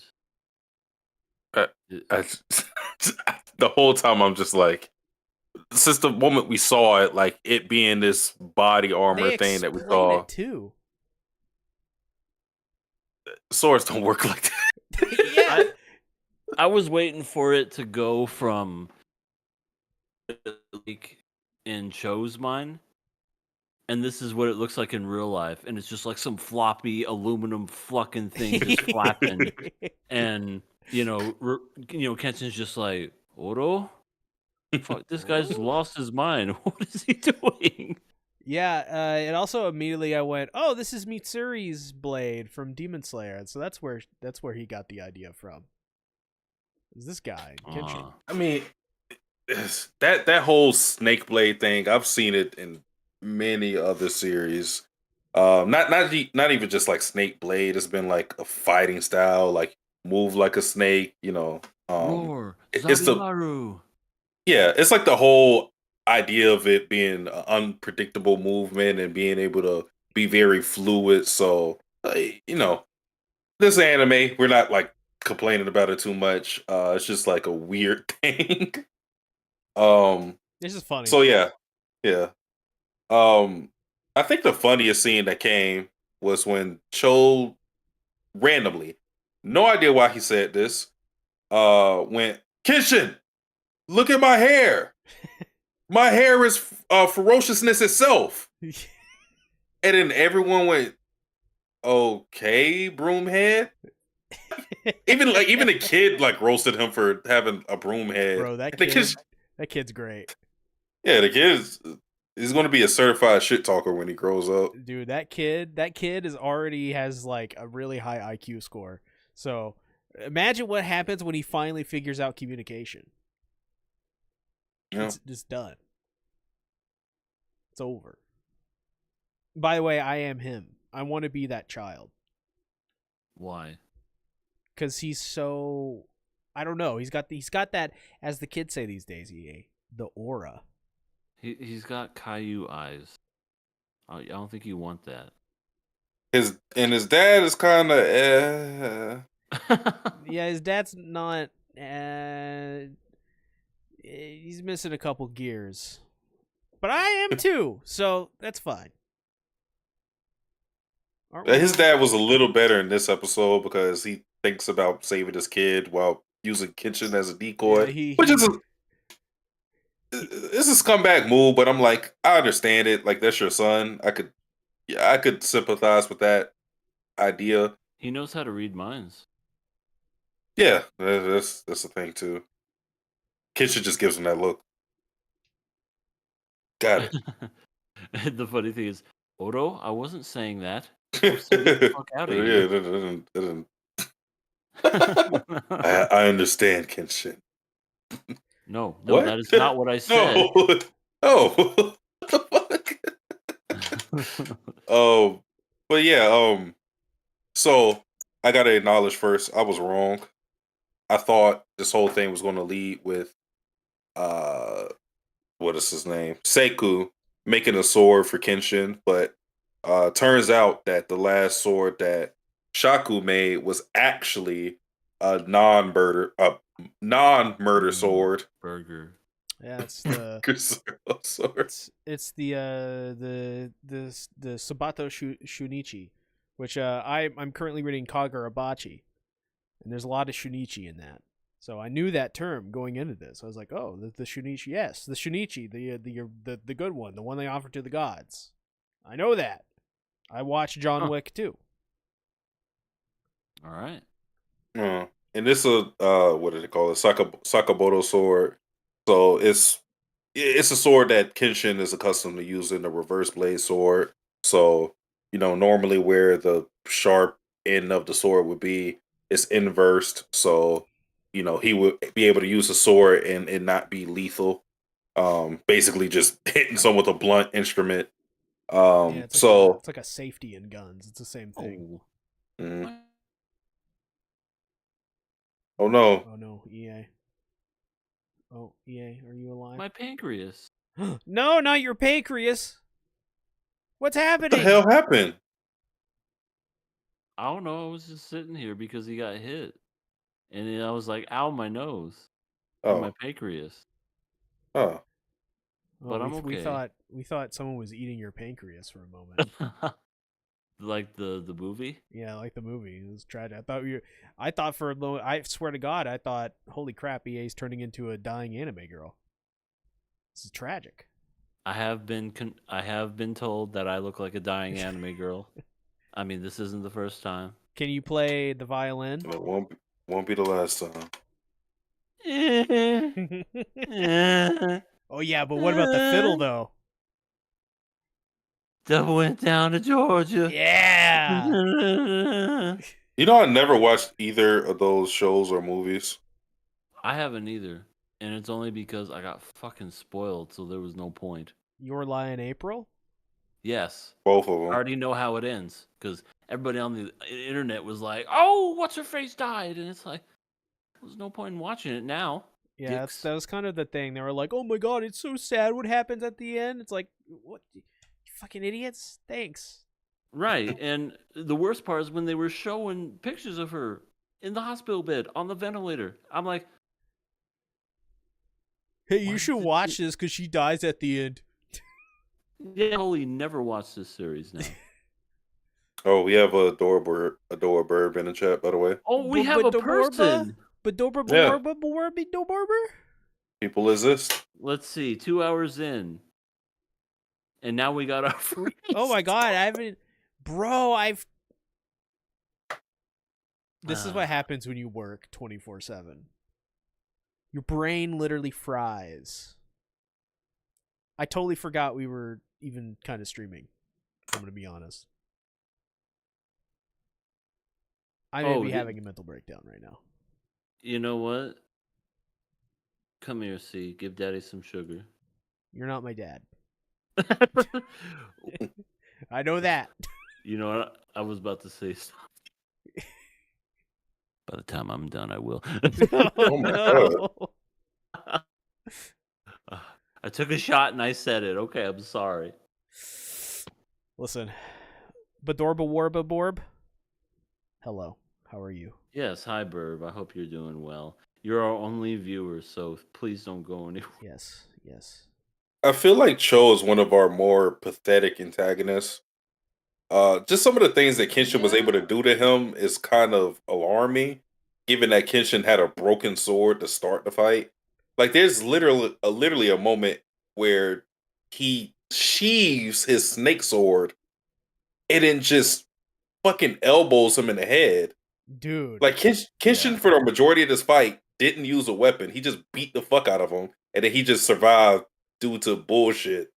Dude, I saw that elbow and I was like, this guy should die from that. That looked pretty intense.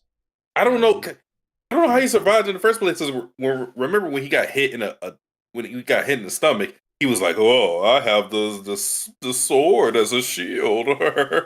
But what did he have? Like, what was it? His fucking hair that made him survive that hit? I feel like he should have been knocked out at the very least. I agree. Yeah, he should have been knocked out cold. Yeah, no bruise or anything. He was just like, I'm still standing. I'm not going anywhere. I love the fact that he got hit like that, and mind you, he was still on the ground like this, and then everybody else are commenting on the whole thing. Like the grandpa is just like, the fight is over. He will used now. the sword of 1,000 acres. Yeah, I just love it. He's like, the fight is over. He missed this opportunity. I'm like, no. While you're saying this, you all could jump him. Right, cut off his toes or something. Like, he's not in the middle of doing anything. He's literally like laid out like this, just like, Kenshin, you fucked up. Because now I'm going to kill that child. Oh man. Yeah, he's a part of the or whatever they're called, and he's terrible. Yeah, I'm assuming he's one of or is the weakest of the 10 swords. I mean, he seems like a you remember how Dragon Ball Z started with Radix, and Oh, Radix was actually a good antagonist, it but was. you know, like how Radix gets defeated or gets killed, and he's like, oh, "They are Saiyans stronger than me." That's Yeah. that's basically Cho's purpose, just to go, I'm one of the weaker ones. There's catching your ass. At least two of them will. Yeah. I'm basically a Cyberman. Raditz was so weak that we could plant little versions of him to fight people. Um, but yeah, I love all the writing of this episode too. I thought the grandpa was kind of he's had like some interesting stuff. Like he like understands like how like as a father he would have these instincts to, you know, do what he thinks is right, but at the same time he kind of views it in a balanced way as well. It's like, well, what about Kenshin? You know, what about him? Uh Well, I think the big conflict was that he was looking at Kenshin like, oh, Kenshin's just fighting against his guy to fight against him. It was like, no, Kenshin is fighting to protect your child because he sees your child as innocent. He oh, just so wants me to make him a sword. I totally misinterpreted that scene. I should pay attention better. Never mind.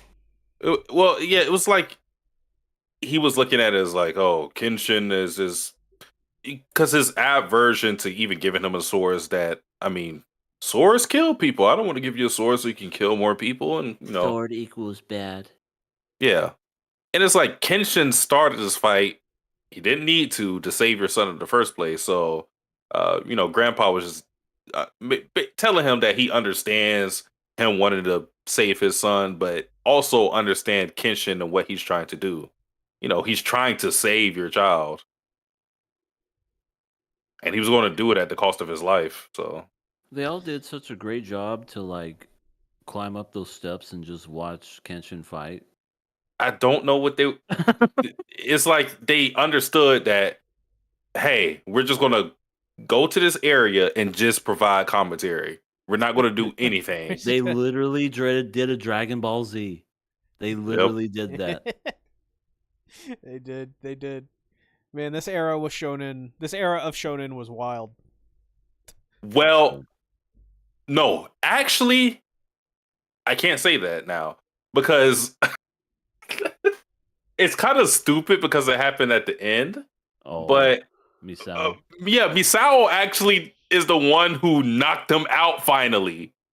Kenshin couldn't do it, but Misao did it because he's Yeah. still talking shit. And then Misao was like, all right, bro, shut the fuck up, please. Sporty tomboy, Yeah. the most It's, powerful. Like you said, gag character, Yeah. most powerful. Gag women in shonen are the most powerful entities you'll ever encounter. It was probably the power of the shit biscuits. I think it was. It was the shit biscuits.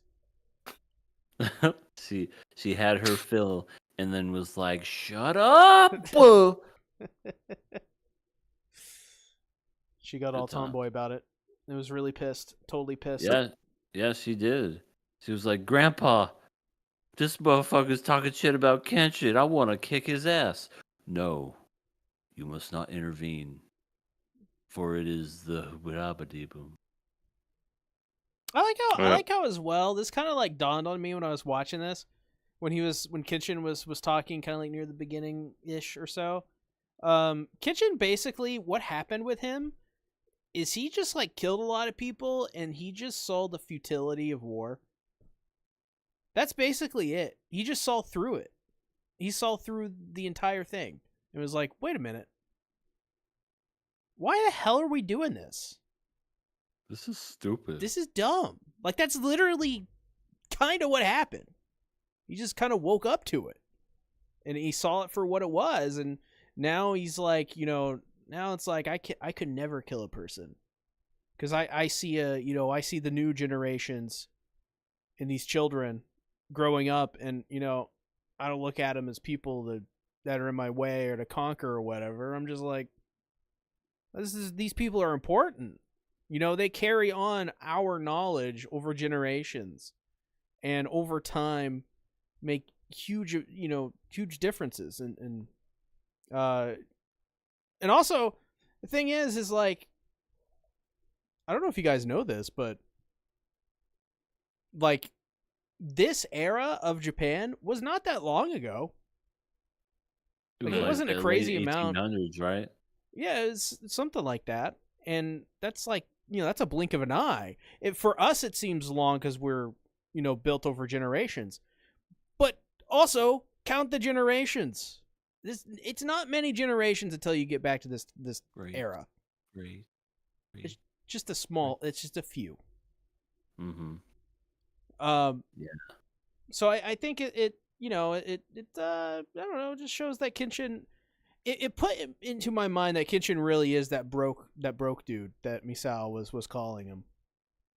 Like, he really is. He's just a regular old broke ass dude. Broke ass. It's interesting. Yeah. Yeah, he's a wandering. He's a Rurouni Kenshin. He's a wandering samurai that was just like, yeah, this fighting stuff ain't for me. I murdered and I slayed a bunch of people, but that was it. Luckily, the sword that was given to him was a fucking, non-killing blade. Because other than that he would have broken his oath. Luckily, how that happened. Yeah, that was the corny bit. The fact that the blade came reversed. Like, oh my god, he created a reverse blade. Whoa! It's very convenient. Why did he do that, Father? See, I don't hate that in it of itself. I more so don't. I kind of dislike the notion that Kenshin's character, or the Kenshin that we know, being like non-killing, fun-loving, whatever, gets to get preserved because of the blade itself. And what I mean by that is that he resolved to kill him. He didn't know about that blade being what it was. He thought it was an actual blade. He thought it was a murder blade. So my whole issue with it is that it shouldn't be the act of killing that turns Kenshin into Batosai. It should be the mentality that I need to kill somebody that turns him into that way. Because, like, if he already said, I'm going to kill you, how does, because they make it seem like if he turns into Tosai, he will never come back, and it's something that he can. Yeah, it's a pool he never wants to dip his toe into. It's like Inuyasha when he loses his sword and he becomes a demon and he can't control it. It's like the equivalency of that, but it's like he can choose not to kill anybody else.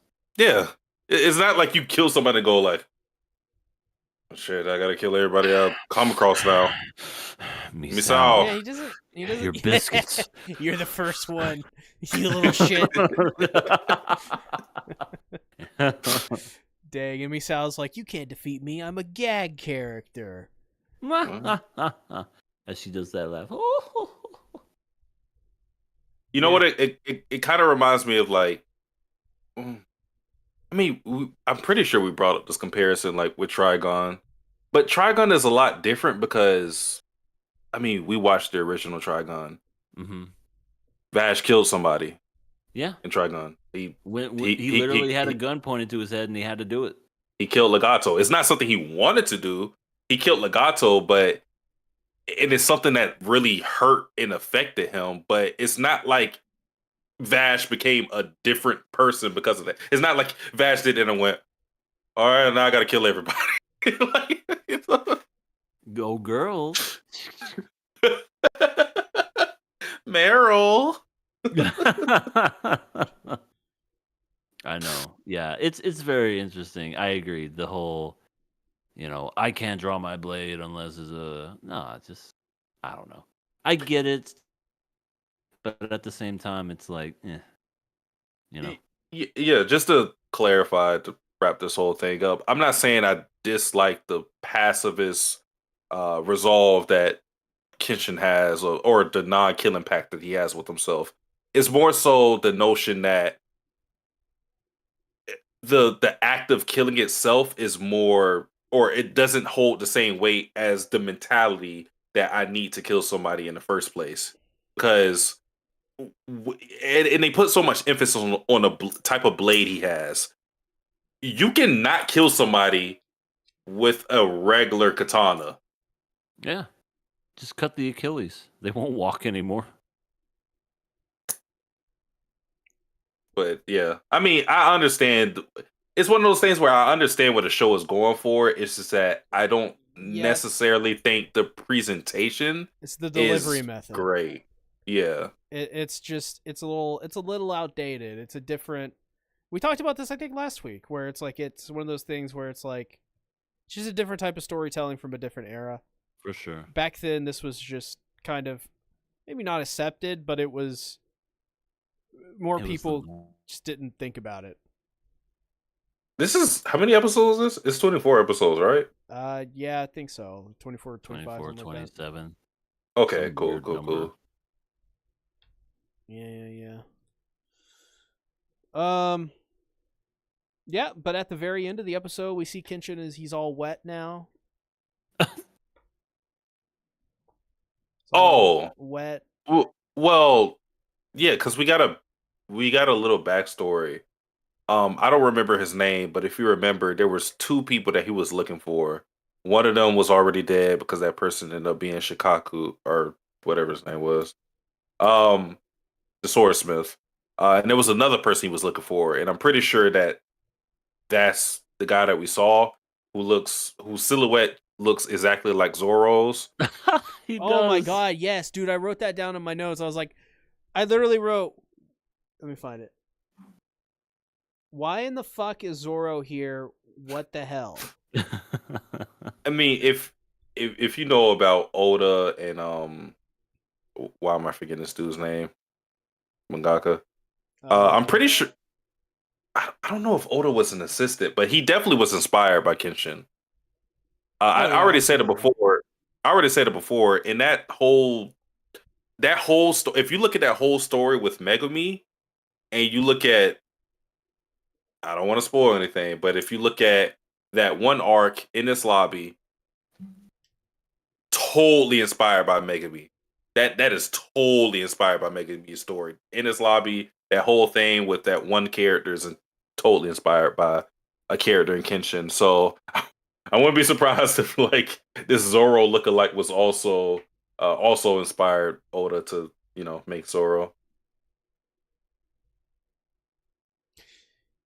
Oda should add a sporty tomboy into One Piece.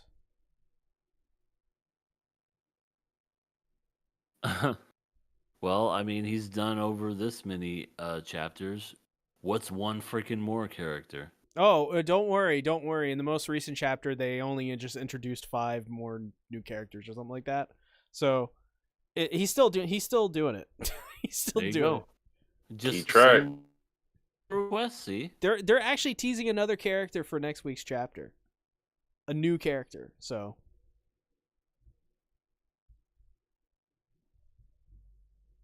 We're never Wow. gonna catch that One Piece. I honestly, at this point, I hope they don't. Just let it go forever. Let's go ahead and let's The get One Piece was into. within ourselves all along. Oh wait, we have to kill or pass this one. Oh, I'm definitely. I'm passing it. I love this. I'm gonna do what Kenshin can't. I'm gonna kill. No, I'm kidding. Oh no. I'm kidding. I'm kidding. I will pass this. This is fun and exciting. Yeah, I want to see the rest of the 10 swordsmen, and hopefully they aren't as pathetic as Joe. Oh, I like this guy. He was Old Broomhead. yeah, he's broomy. He had one line in a show where he went, Why are you guys portraying me as the villain? I'm like, baby, it's because you kidnapped the son. He was like Raditz. Now that I think about it, he kidnapped the son too. Oh my god. Akira Toriyama inspiration? I was like, why are you even asking that question? Like you kidnapped the son and threatened him on like 2 or 3 different occasions. Like, yes, we're gonna look at you as the villain.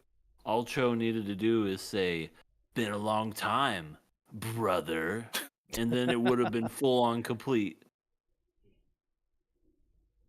Well, let's go ahead. Wait, did we all decide if we're killing or passing it? Yeah, Yeah, I'm we're passing Okay, it. okay. passing these. Let's talk about episode 9. This was another really, really good episode where this entire episode practically everyone was naked, which was hilarious.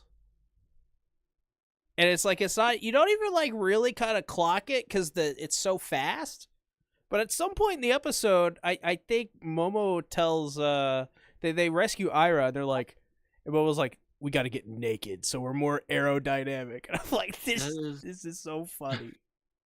See, why is there a lot of naked people in this show? I don't know. It doesn't really happen at all. Like, I totally forgot about this.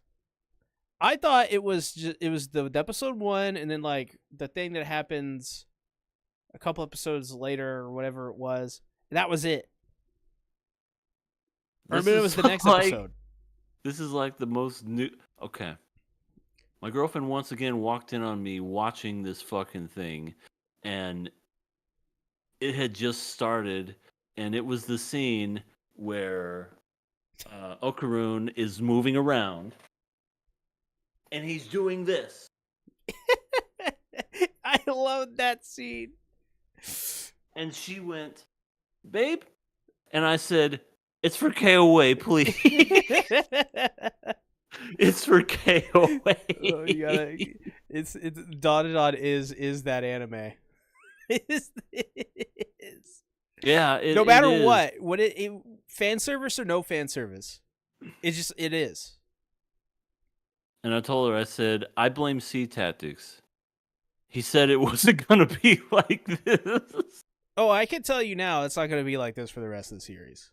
Oh, you said that last time, and we got full-on slippery, yeah, well, that's naked well, Okaroon. to be fair, this was me not remembering this. So what other shit have you not remembered? No, I'm telling you. Because everything after this next arc is you don't forget it.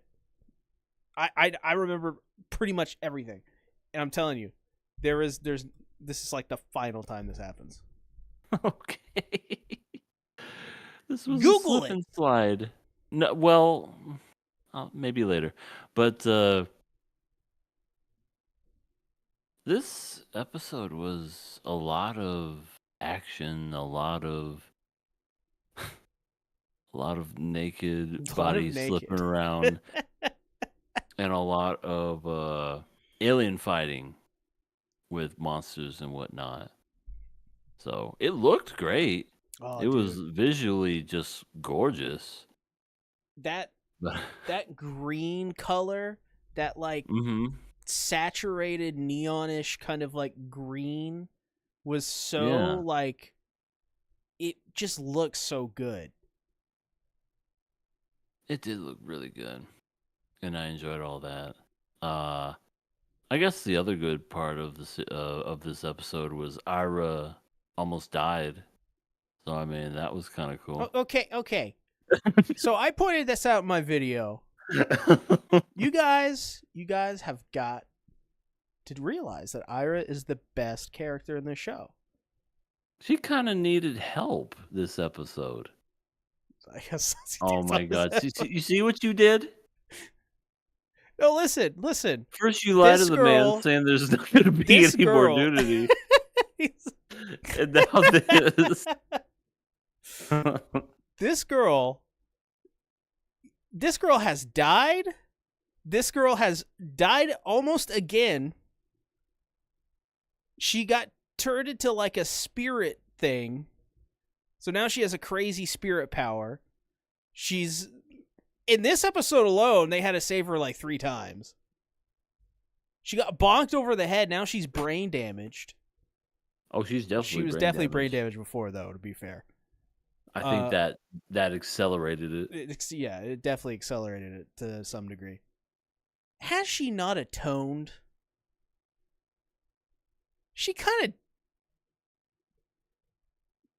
like got it back and more.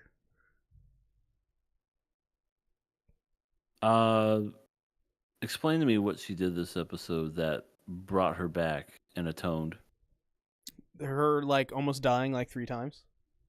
I mean, anyway, I could have fucking done that and She got provided like help. she got like uppercutted really hard and almost Yeah, that was died. great. Mm-hmm. Yeah.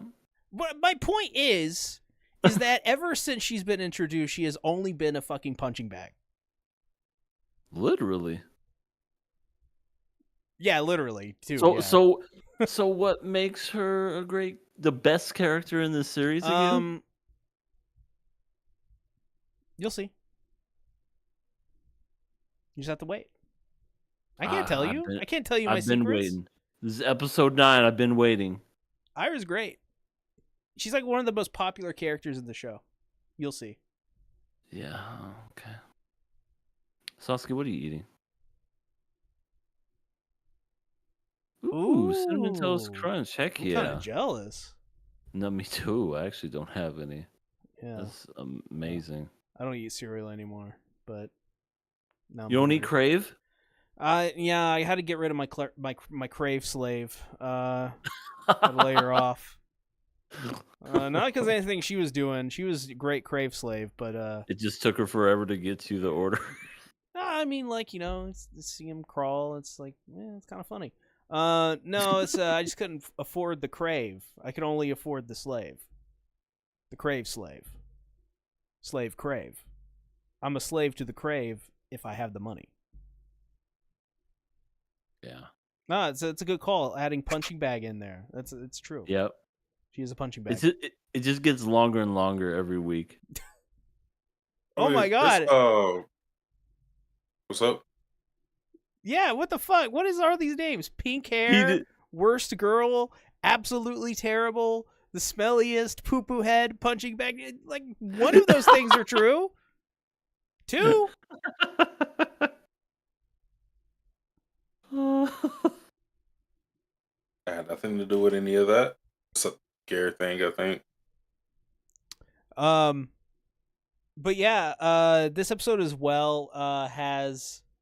I mean, this episode really doesn't have much to talk about if you think about Not it. really. It's just- It's just giant action. action scene. It was just a lot of action and comedy. I think like the only real scene to talk about is Okaroon trying to clear up the misunderstanding that Mhm. Yeah, Momo saw. that was probably the best scene I think from that standpoint. Just for the simple fact it was just like a simple resolve to the issue. And it was just trust me. That's it. Just trust me. I'm your husband. Trust me. And then she called him a pervert right after that. Yeah. Yeah. Trust me, I'm a good person. You pervert. Well, motherfucker, I'm naked. I can't help it. I'm sorry. Also, she is naked too, so I don't know what she was. Not well. hoping to get out. Okay, she was in her skibbies, that's for sure. But yeah, I agree. She wasn't full on naked. But yeah, I think that's just We got to get aerodynamic. Yeah, they got to get aerodynamic so they can go faster. I love the logic. Technically, she was not wrong. Because they did, use Okarune's body as, a ski, sled thing. Ski sled thing. Yeah, she kept squeezing it. Squeezing what? She was squeezing his body with both her hands. That's in true. a caressing motion. And Ira's as well. In my comments this week, I saw just a random comment, and it was like, did this guy not even bring up the fact that Momo was trying to feel up Okaroon and Ira the entire time? And I was like, I did not notice this. Is that true? I mean, I think that's maybe what they were referring to because she was using him to kind of glide through the water or whatever. I don't know if maybe that's what they were referring to. I mean, they're very close to one another. Yeah. Okarun farted in her face. She squeezed his naked body. It's every fucking where. yeah, She's the one who told Ira to strip, by the way. yeah, Momo. Yeah, Yeah, she did. Yeah, she likes Ira in that way. Yeah, maybe You know Momo has a thing for Ira. Maybe. You know what? You know what? I think we're getting somewhere. Tell me, see. Well, maybe you're right, EA. Maybe Okarun is the third wheel after all, and Ira and Mhm. Momo is the real ship. That's why she smashed her wash pan because she was jealous. Yeah, because jealous that I'm not even sure what she would be jealous of in this joke. Because I don't think that would work. She wanted that pink hair. She Yeah, but wouldn't she like drop the wash basin on Okarun if that were the case? No, because he didn't do anything. She did though. She had to learn her lesson not to be a jerk Yeah, not to cheat on her. and toy with people's hearts. Well, I can't wait. I can't wait for the Momo Ira ship that is probably one of the worst ideas that has ever probably been thought of. Yeah, anything with Ira is a terrible idea. It's not the worst ship that's ever been mentioned on this podcast. Not even like top 5. Right. That's in the next show that we'll talk about. I guess we learned a little bit about I forgot alias names already. The Serpoians. The Yeah. costumes. Because it's like we just keep getting more information about what bullshit they can do. So not only do they have like the the psychic powers, but they can just merge with other aliens, and it seems like they seem to be the dominant personality in that. So, well, it seems like they're the ones initiating it in the first place. So that could be a dangerous ability in the future, especially with these guys seemingly being this reoccurring uh antagonist. So Yeah. So that's funny you brought that up because there's something interesting in that. This whole alternate empty space reality dimension, reality marble they're in, is something that of a technology they have that is like harnessing spirit tech or like energy or something. So this is not alien technology is what they're using. This is the alternate space they've entered themselves into is something that spirits or like spirit mediums or something have created.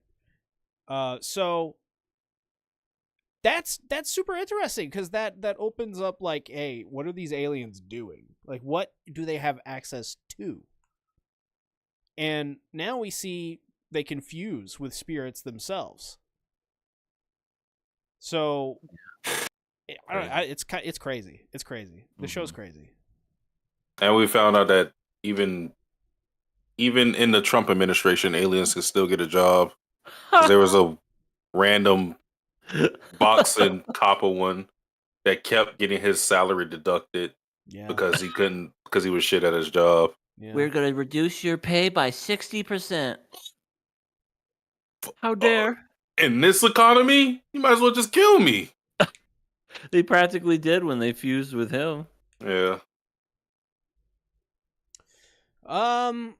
But yeah, I mean, I guess for some of the animation stuff or just some cool moments in the fight, I really that stick out to me. I really loved near the end. Well, I like the whole finish to the fight itself. I thought that was like really cool the way they did that. But I love when Momo comes face to face with the alien spirit monster and just puts out her hand and is just like, "Come on, bring it." I was like, man, this is why I love Momo. She's just a total. She's a total badass. She doesn't care. Yeah. She's a little emotional, but she is a badass. She's emotional. Aha! That's a good one, actually. Emo-motional. I'm sorry, Satsuki. He's leaving now. What can I do? He gonna go back for seconds. Yep. I feel like one day Satsuki is gonna quit in the middle of the podcast, And we're not gonna know it. and we're not gonna know it, and the chat's gonna know it before us. The chat's They're gonna be gonna like, be "Oh, he's gone." I'll be like, oh, what are you talking about? Oh, yeah, he's gone. Shit. Well, this is the official last podcast of the KOA. Next week we're going back to KOA. Oh, The KOA. We're taking the out of it. Can't Oh, do that that's anymore. right. When it's me and Satsuki, it's the KOA. Yeah, But when it's you and me, see, what is it? king of animals. We talk about Podcast. animals instead of anime. Brilliant. I don't know. On this week, we talk about dogs. But yeah, is there anything else about this episode you guys just found cool? I mean, honestly, I didn't kind of expect this. It's not much to talk about this week. I found a couple of things. I don't know if I would say it was cool, but Moma, Ira, and Okaroon should be registered sex offenders soon. They showed up to school naked. Oh, that's right. See- At the very end. Oh my god, how could I forget that? Okaroon was on top of Momo, cock and balls pressed up against her. They were in the missionary position. And, everybody was just like, whoa, like, there's boobs and butt. Look at that. And they're running. And then Ira joins the gang because, she can't be Yeah. naked and alone like the TV Naked show. and Afraid, yeah. And they're all just running with their goofy Demon Slayer eyes, Zenitsu, where they're just like. I love what Bobo says because what she says is so over the top. She's just like, ground. Thank you for being hard. Like, Jesus Christ. It's like, come again? She I said mean, that. Everyone was rephrase staring that. at them. Yeah, no shit. I would be too. I'd be like, what the how did, huh? What is happening? You guys are drenched? If they are not expelled from school, that school system failed their students' education. I mean, what are they going to do? How can they explain something like that? They can't. So, Well, you see, people were taking pictures of them on the floor. There's photo evidence.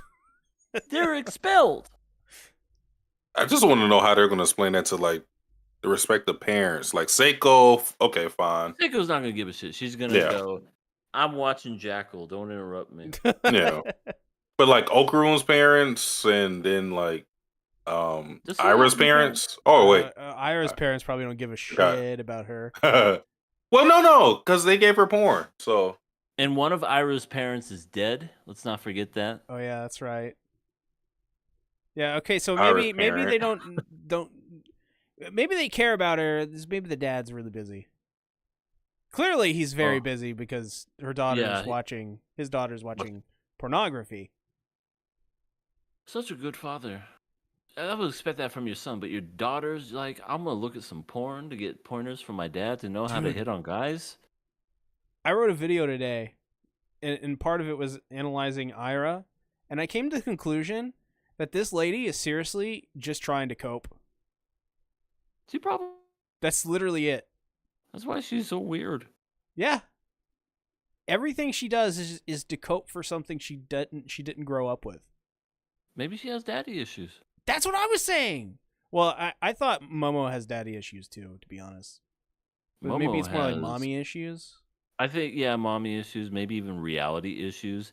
She freaked out when Ira said Okaroon's real name, and she just said, never say his name again. I love it.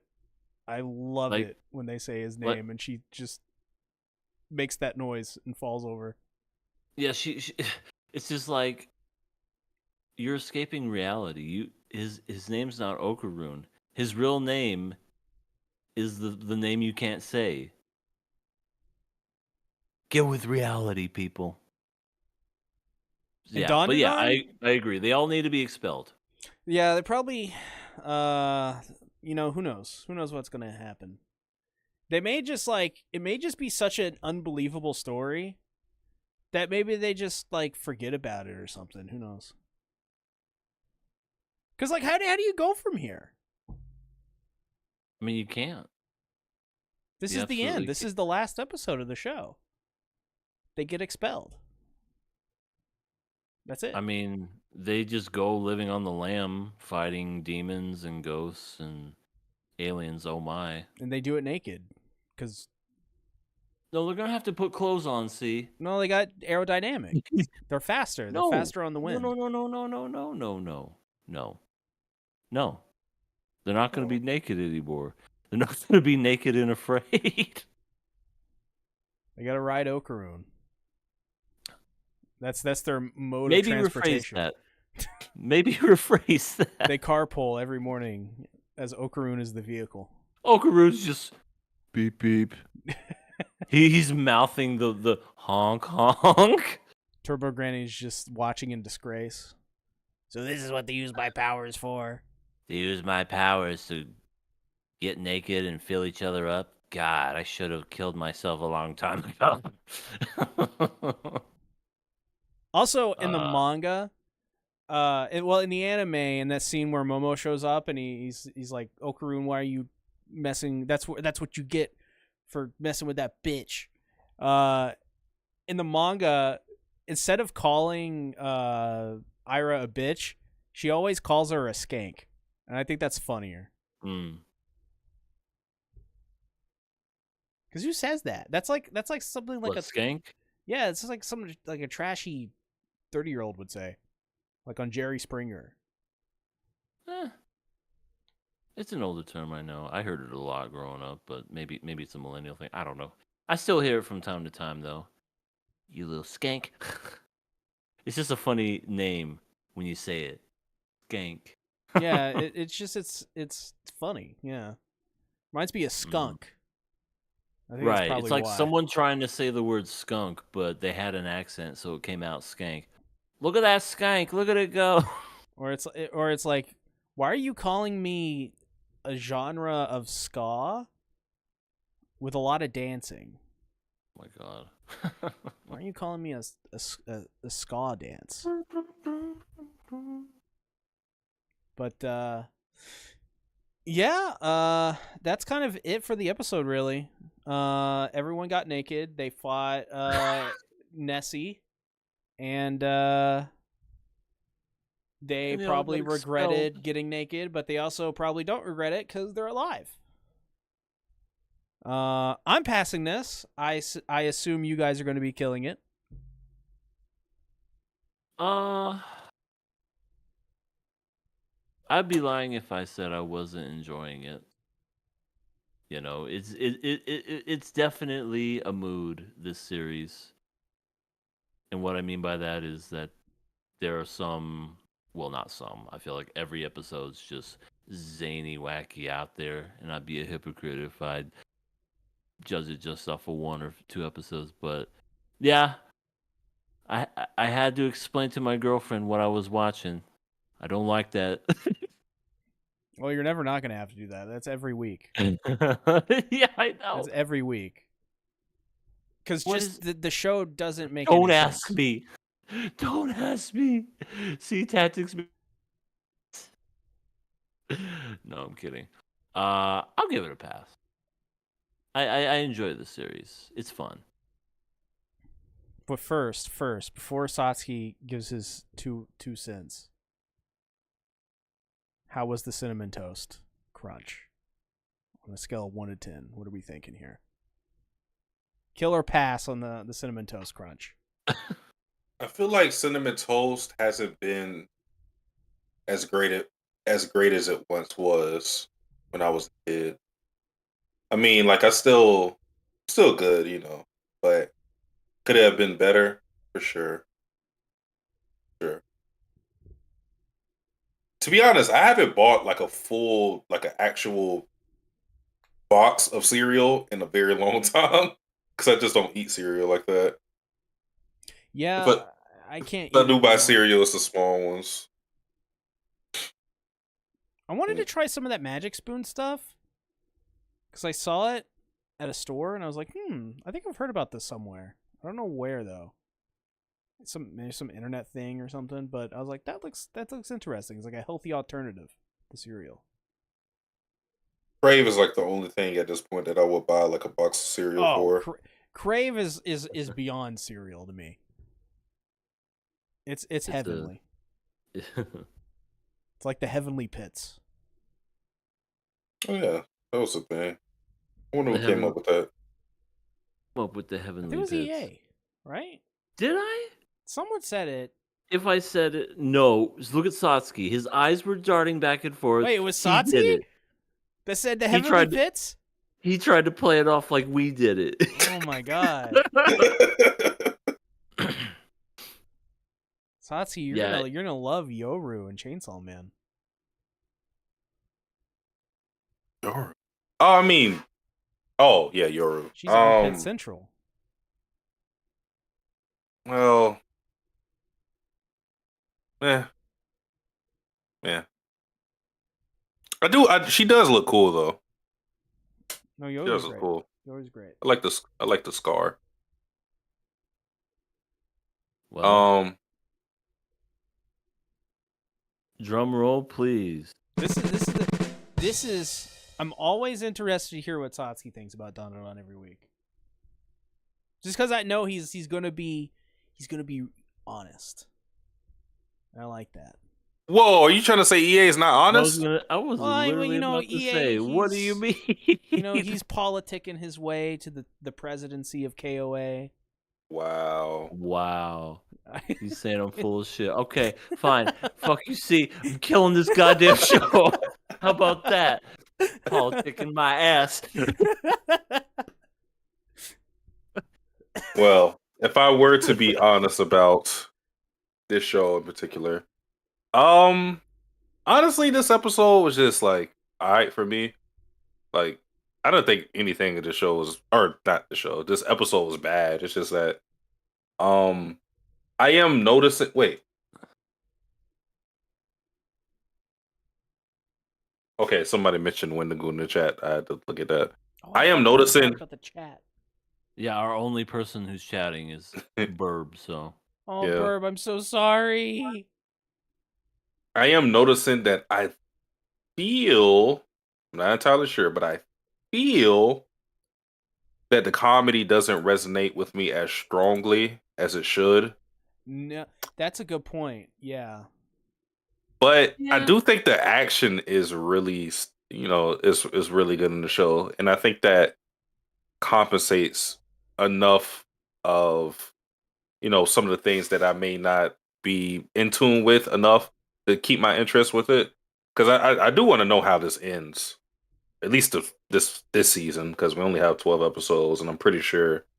I mean, we never know how things are going to be because things that we didn't think would get another season got another season, and things that we we're like, oh, it's a shoo-in for another season, don't get another season. But I'm pretty sure Dandadan is going to get a season 2, and for sure. we're probably going to get an announcement at the last episode. So I am interested to see how this whole thing unfolds. Oh, they've already confirmed it. It is getting a second season, but it's more like a Oh, core really? 2. It's a split core, so it's technically all season 1. Oh. Okay. There you go. Yeah. But yeah. I mean, if I had to pick Killer Pass, I'll pick Pass. I have a question though, because remember the one time we almost talked about Urusei Yatsura. Do you find any similarities between the comedy of that show and this show? No, That? I dislike that show. That it's a whole different feeling. I dislike that show. This show I like, but I don't think the comedy for this show is for me necessarily, but I don't find it bad. That's Or say I just didn't like at all. Interesting. Okay. You guys kind of know some of the tropes I don't like. And with that author being the same one from Inuyasha, a lot of the stuff I don't like in Inuyasha was a lot more relevant in that show, and I think that's why I disliked it. Interesting. Sit boy. Yeah. Oh my god. You don't understand. Even as a kid, I hated it. I hated it so much. Well, David in the chat. Yo, what's up? How you doing, David? What's good, David? David, nice of you to show up 3 hours into the stream. Yeah. Oh, so it is.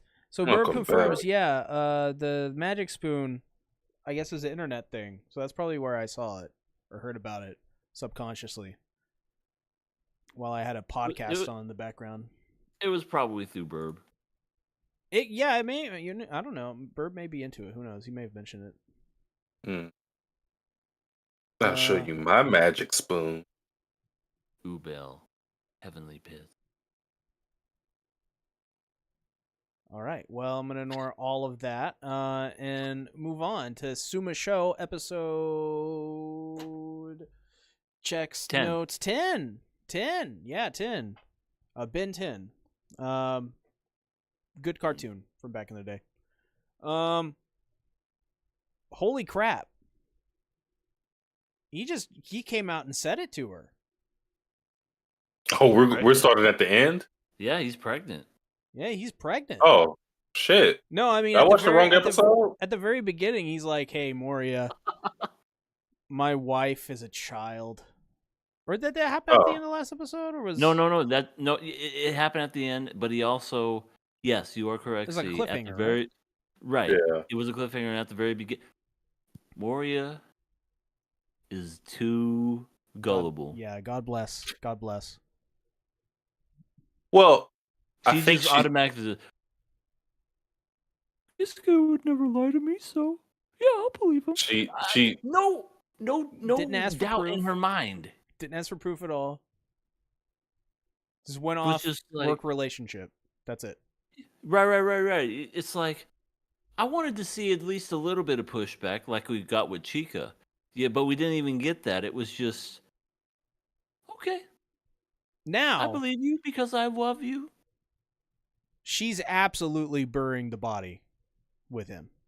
She's helping him. probably This is a real one. if that situation ever arose. Moria, I'm telling you, just for this simple fact that she believed him is marriage material. Because it's insane to hear that. To hear, oh yeah, my wife came back as a spirit and possessed a little girl. She was raised in a cult. That's why she believed him. She's a Scientologist. Yeah. Oh, that poor Moria. Yeah, poor girl. But she took it a lot easier than I thought. I was like, that was kind of rather easy. And yeah, I get it. Oh, he would never lie, but that should have been what he let off with, like in their first interaction. Hey, how you doing? My wife's a child. Right?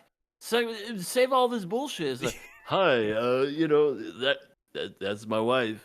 Oh, what? Oh, hey. Well, I do want to say, I do hate that this show is making it hard to talk about the good about it, because not to say that this episode was bad or anything of the sort. It's just that it's a lot of things that make you go, all right, I can't believe this shit. You know what I mean? It's hard to suspend your disbelief with some of the things that go on. What you guys talked about at the beginning is one of them. And then it's like what we got at the end too just makes it like we go from confession to announcement of marriage.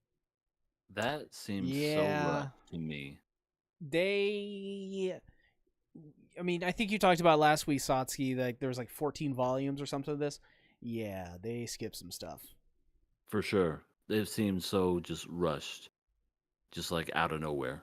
I feel like they could have did this without, because the anime is going its own route no matter what, because it was going to be 12 episodes. I feel like they could have did this without that. It could have been as simple as we're dating. Yeah. I don't like same impact. Same Mhm. impact.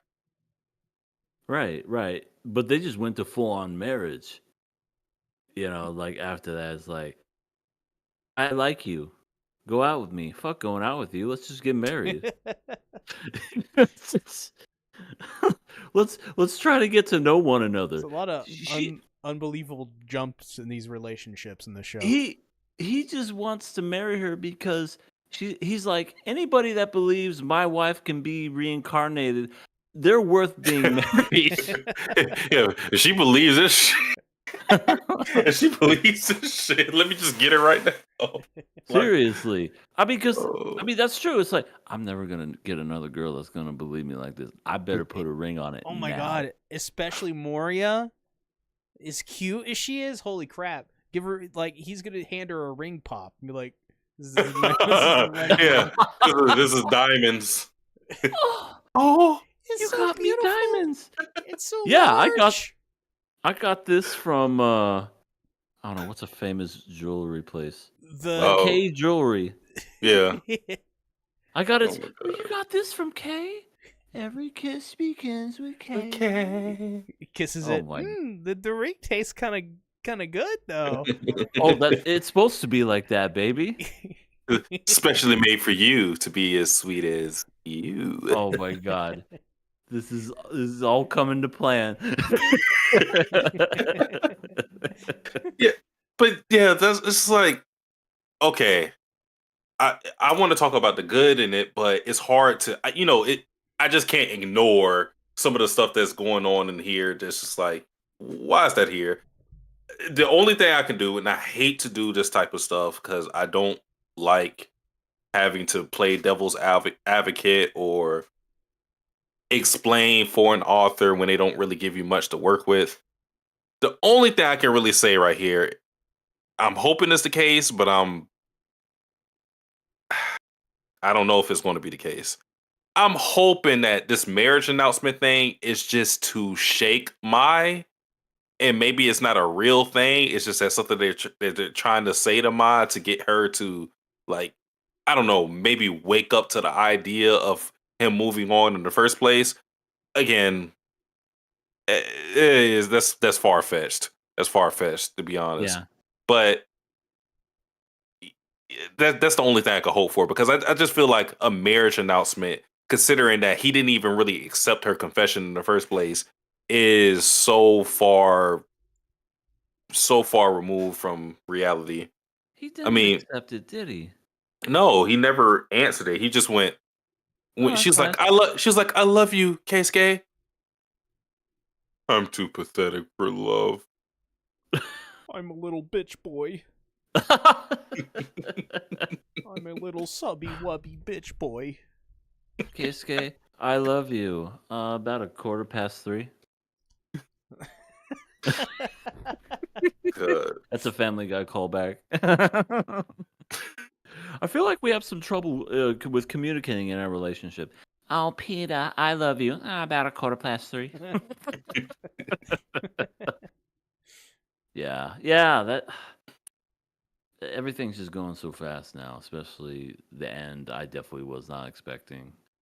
It's where the story needs to go at some point, but I feel like at that moment was just too quick. Like I said, it's simple. The whole thing gets resolved if you go, "We're dating." Yeah. No, we don't have an issue with that. I sure. would probably go like, I would still like to see you accept the confession at least, and maybe show that you have affection towards Moria, so it doesn't just feel like you're rebounding from everything that's been going on with your wife. It does. It feels like he's rebounding, and he's also trying to do this just to have Take move on and Mhm. basically just disappear. He's like, well, if I marry this girl, maybe she'll disappear, and I can finally move on with my life. You actually helped my point.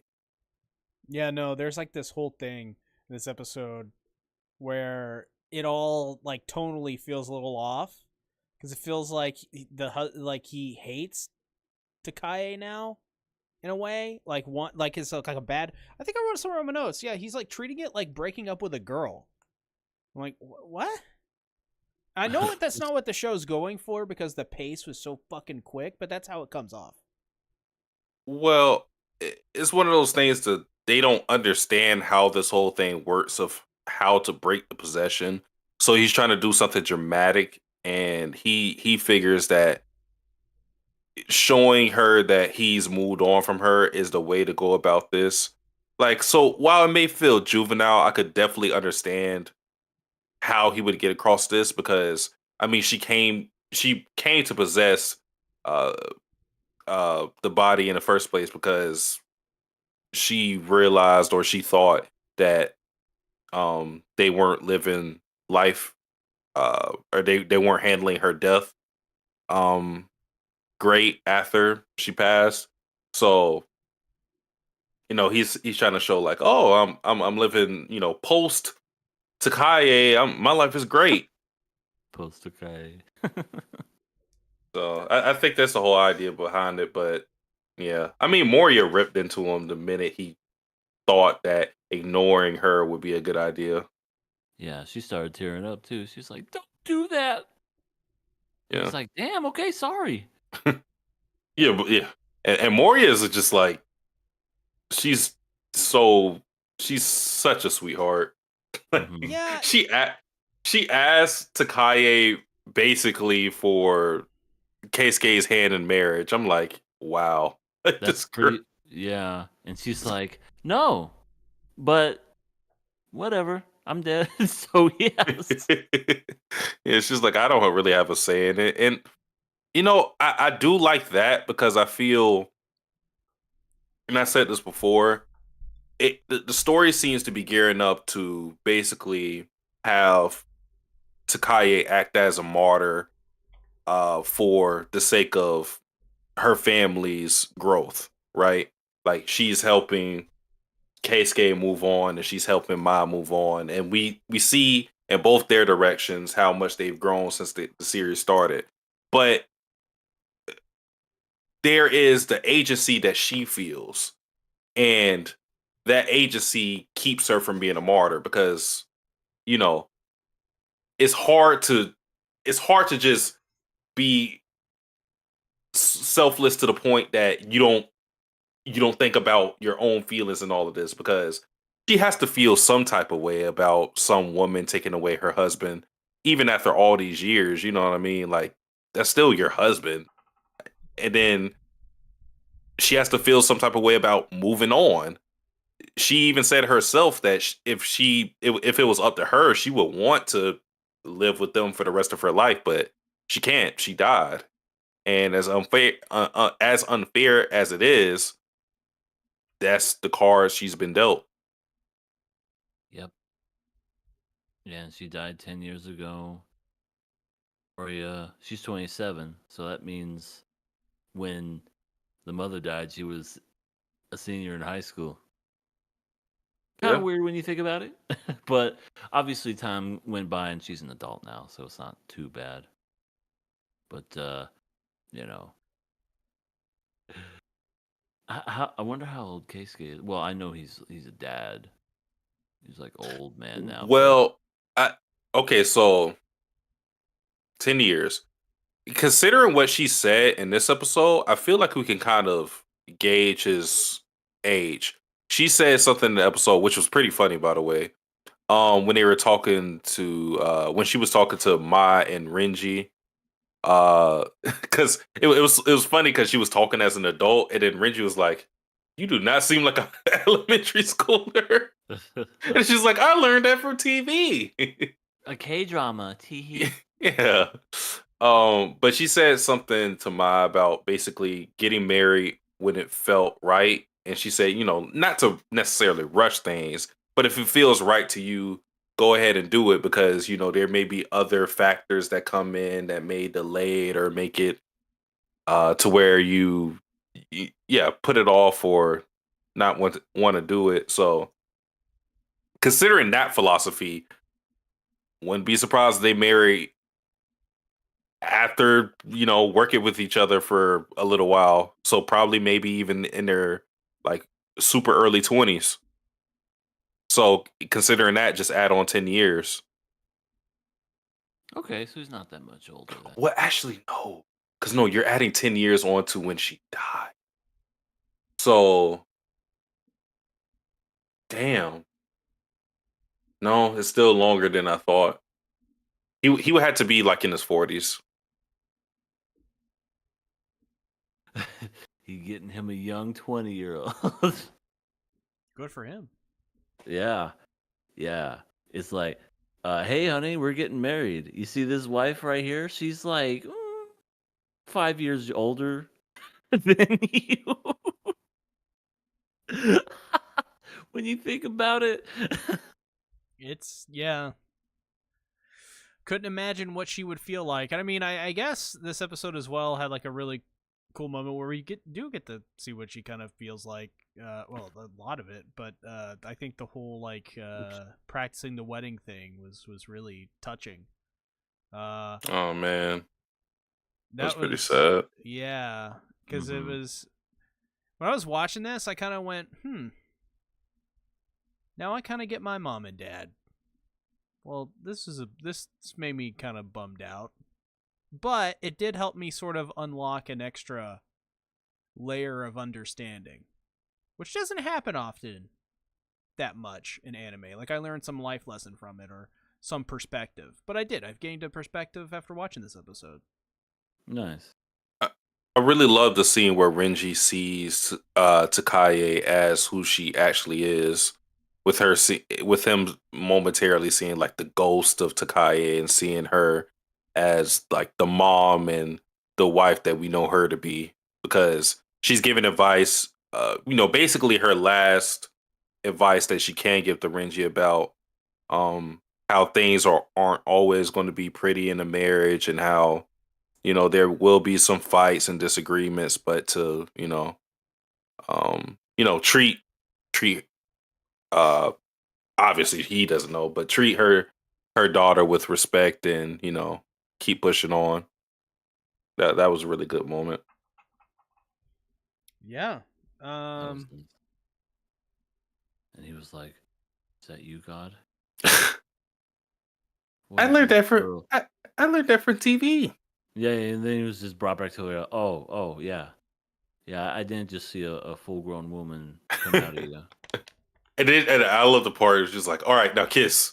And they were like, no, we can't do that. What are you, some freaky little 10-year-old? Get out of here. Now kiss.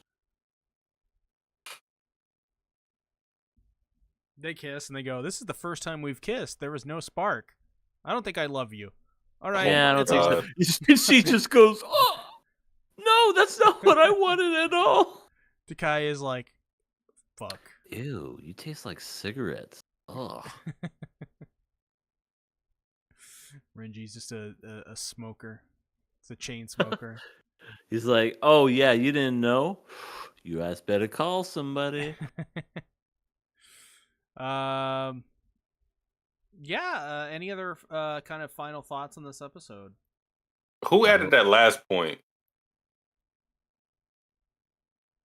I hope that those wine glasses didn't break. Those look pretty expensive. 100%. Only one of them broke, and it's the Kaye's. Yeah, you're right. Just for the symbolism. Mm-hmm. Watch it just Yeah, not for be sure. at like at all like an actual symbolism thing. It's just one of them broke, and we fixed it. It's all glued back together with the little Elmer's glue that you get from school. Moria and preschool. fixes it. I can fix anything. Get away from me. You're not my real mom. You, But we went to the same high school. you witchy woman.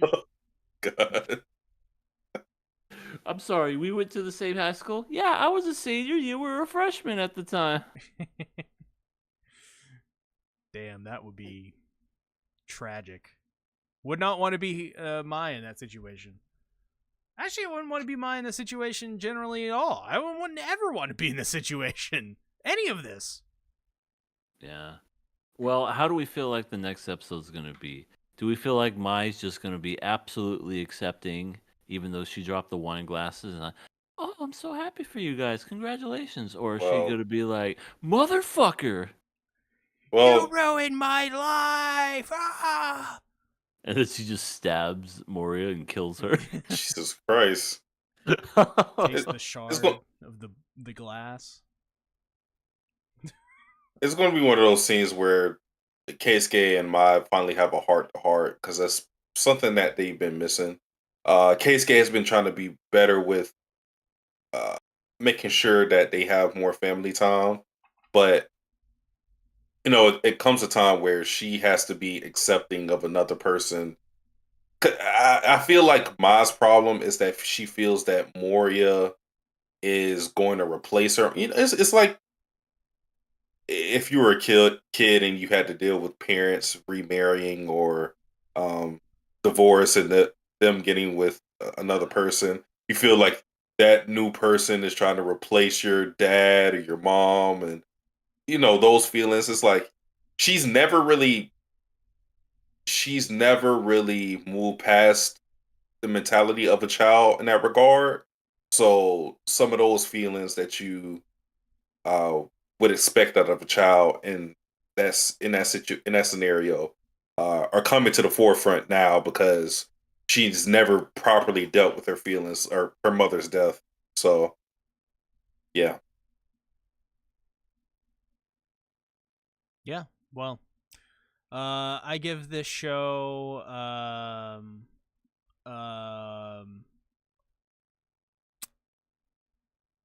a jelly-filled donut out of 0 jelly-filled donuts. Why specifically a jelly-filled donut?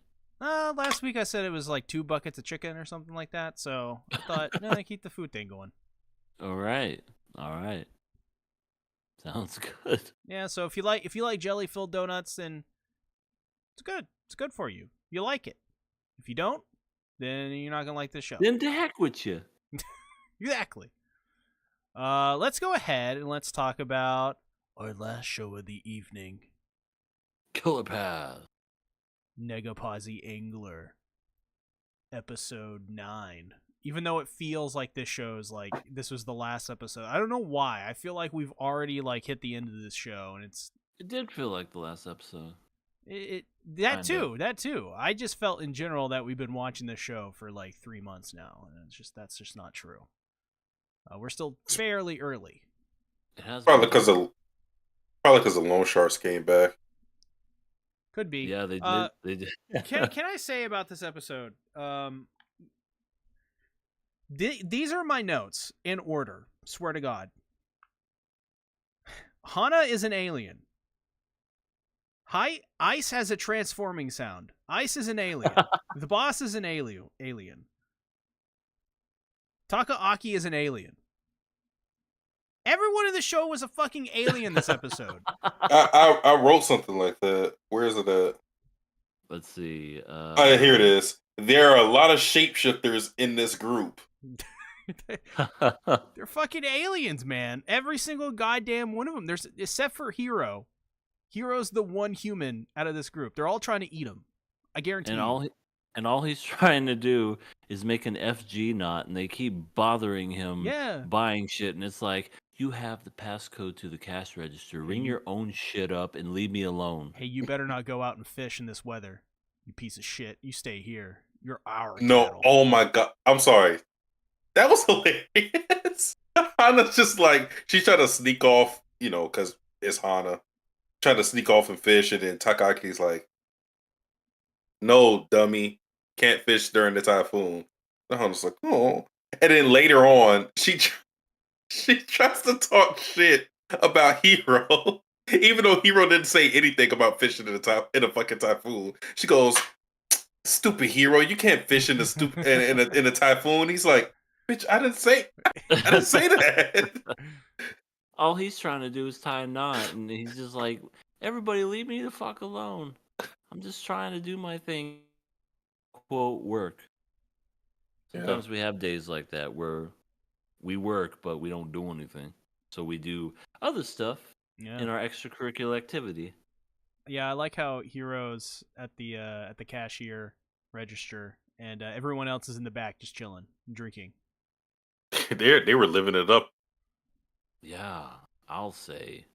freaking Ice's brother can cook a freaking boot and make it taste delicious. It seems like he can just cook anything. Yeah. I love the fact that Ice literally morphed in front of everybody. I was so amazed. And there was a noise. It was incredible. She was. What did she say at the beginning? Like someone was gonna come over and take photos of her because she was modeling, and then when she realized that they canceled, she just shrunk down. She went into battery save She mode. powered down. Pretty much. She really did. She went from model to blob. Yeah. She was like, "Let me save the animator some frames." Seriously, I feel like that's kind of what it is. Maybe, yeah, they just didn't want to draw a super sharp, detailed, beautiful woman. They were just like, we're done with this. Make her a Moe Let's blob. cooking. And that's why anime is so funny. Why did she do that in front of everyone and nobody reacted? Right. Nobody's like, what the actual fuck? did anyone see that? And everybody's just drinking and typing on their phones and everything. They're all aliens. One of them morphs. One of them turns into a fucking fish. One's a hare. He literally turned into a fish. He literally turned into a fish. He literally turned into a fish. He was catching things with his mouth as a fish. How, and they're like, yay, yay. Oh my I'm pretty God. sure Hana had her hair sound effects in this episode too. So Hana is definitely taken over by an alien. That's not her hair. Oh, for Oh my sure. God. That is a symbiote that's controlling her for sure. Yeah, Venom, gonna get him, Venom. Oh my Thank God. you, Eminem. Venom, synonym. Such a terrible song. Yeah. We get the introduction to the Three Stooges, the brokers, the bookies, the loan sharks. That's the word I was looking for. Funny how they showed up, but I just wanted to say really quick, didn't not Hero, but didn't Takeaki pay them off what he owed? Yeah. Yeah, so there's like no animosity. I love at the very end how they want to give him money or get him into more debt. Excuse me. Yeah, love this that what I in the wrote. note. They were like, if you ever need anything, call me up so I can hook you up with another 50 grand. Yeah, let's start this cycle again. Yeah, let's. My God. Yeah, but this time friendship. Yeah, we'll be more friendly this time. This time break instead of your like legs. instead of like putting you in a concrete barrel, we'll just like get the old golf club and break your kneecaps. We'll make it quick and painless. Just one right between the eyes. Yeah. That way, it's just there's no pain. Mm-hmm. Yeah, they are objectively horrible people. Yeah, Yeah, but they're lovable. yeah, they're just goofs. It's like everyone in the show. They're Everyone in the just show a is bunch of fucking goof. goofs. Except for like I mean- Takaaki. I mean, look at them. They walk in and then they have their leader, this lady with a fucking mask on because she's always sick and probably she has every known cancer and She's like virus known to man. She's like Jade. Oh, from Mortal Kombat? Yeah. Except very ill, deathly ill. Yeah, I get a sick Jade. So if she takes off Sick the face Jade. mask, it's just teeth. Uh-oh. I don't think that's Jade. Isn't that Katana? No, Katana's the samurai lady with the really big boobs. They all have pretty big boobs when I think about it. Hold on. Mortal Well, like the Kombat. bigger boobs. Jade. No, she doesn't have the teeth. Who has the teeth? who has the teeth then? I'm trying to. Hmm. I think it's like Mir. It's Yeah, Melina. yes, Melina. yes. That's Melina, the Yes. name. yes, Melina. Yep. Melina has the teeth. Yeah, there we go. She Who will the bite fuck's your Jade dick again? off. Jade even in fucking Mortal Kombat? She is, but that wasn't her. She's not the teeth. Who the fuck is She's not the teeth lady. I am curious now. She's just regular fighter. I think she has like the uses for fight. Oh, Jade. Mm-hmm. Yeah, Melina is. Yeah, nobody cares about Jade. bite your face off. And I will swallow your soul. Yeah, I Swallow don't know a this. single person who likes Jade. I mean, she's too generic. Yeah, she should be in a Power Rangers movie. Yeah. Like every game. It's like just I don't know, make her like the Jade. Like just make her fucking actual Jade. Sonya Blade. Yeah, Sonya Blade's cool.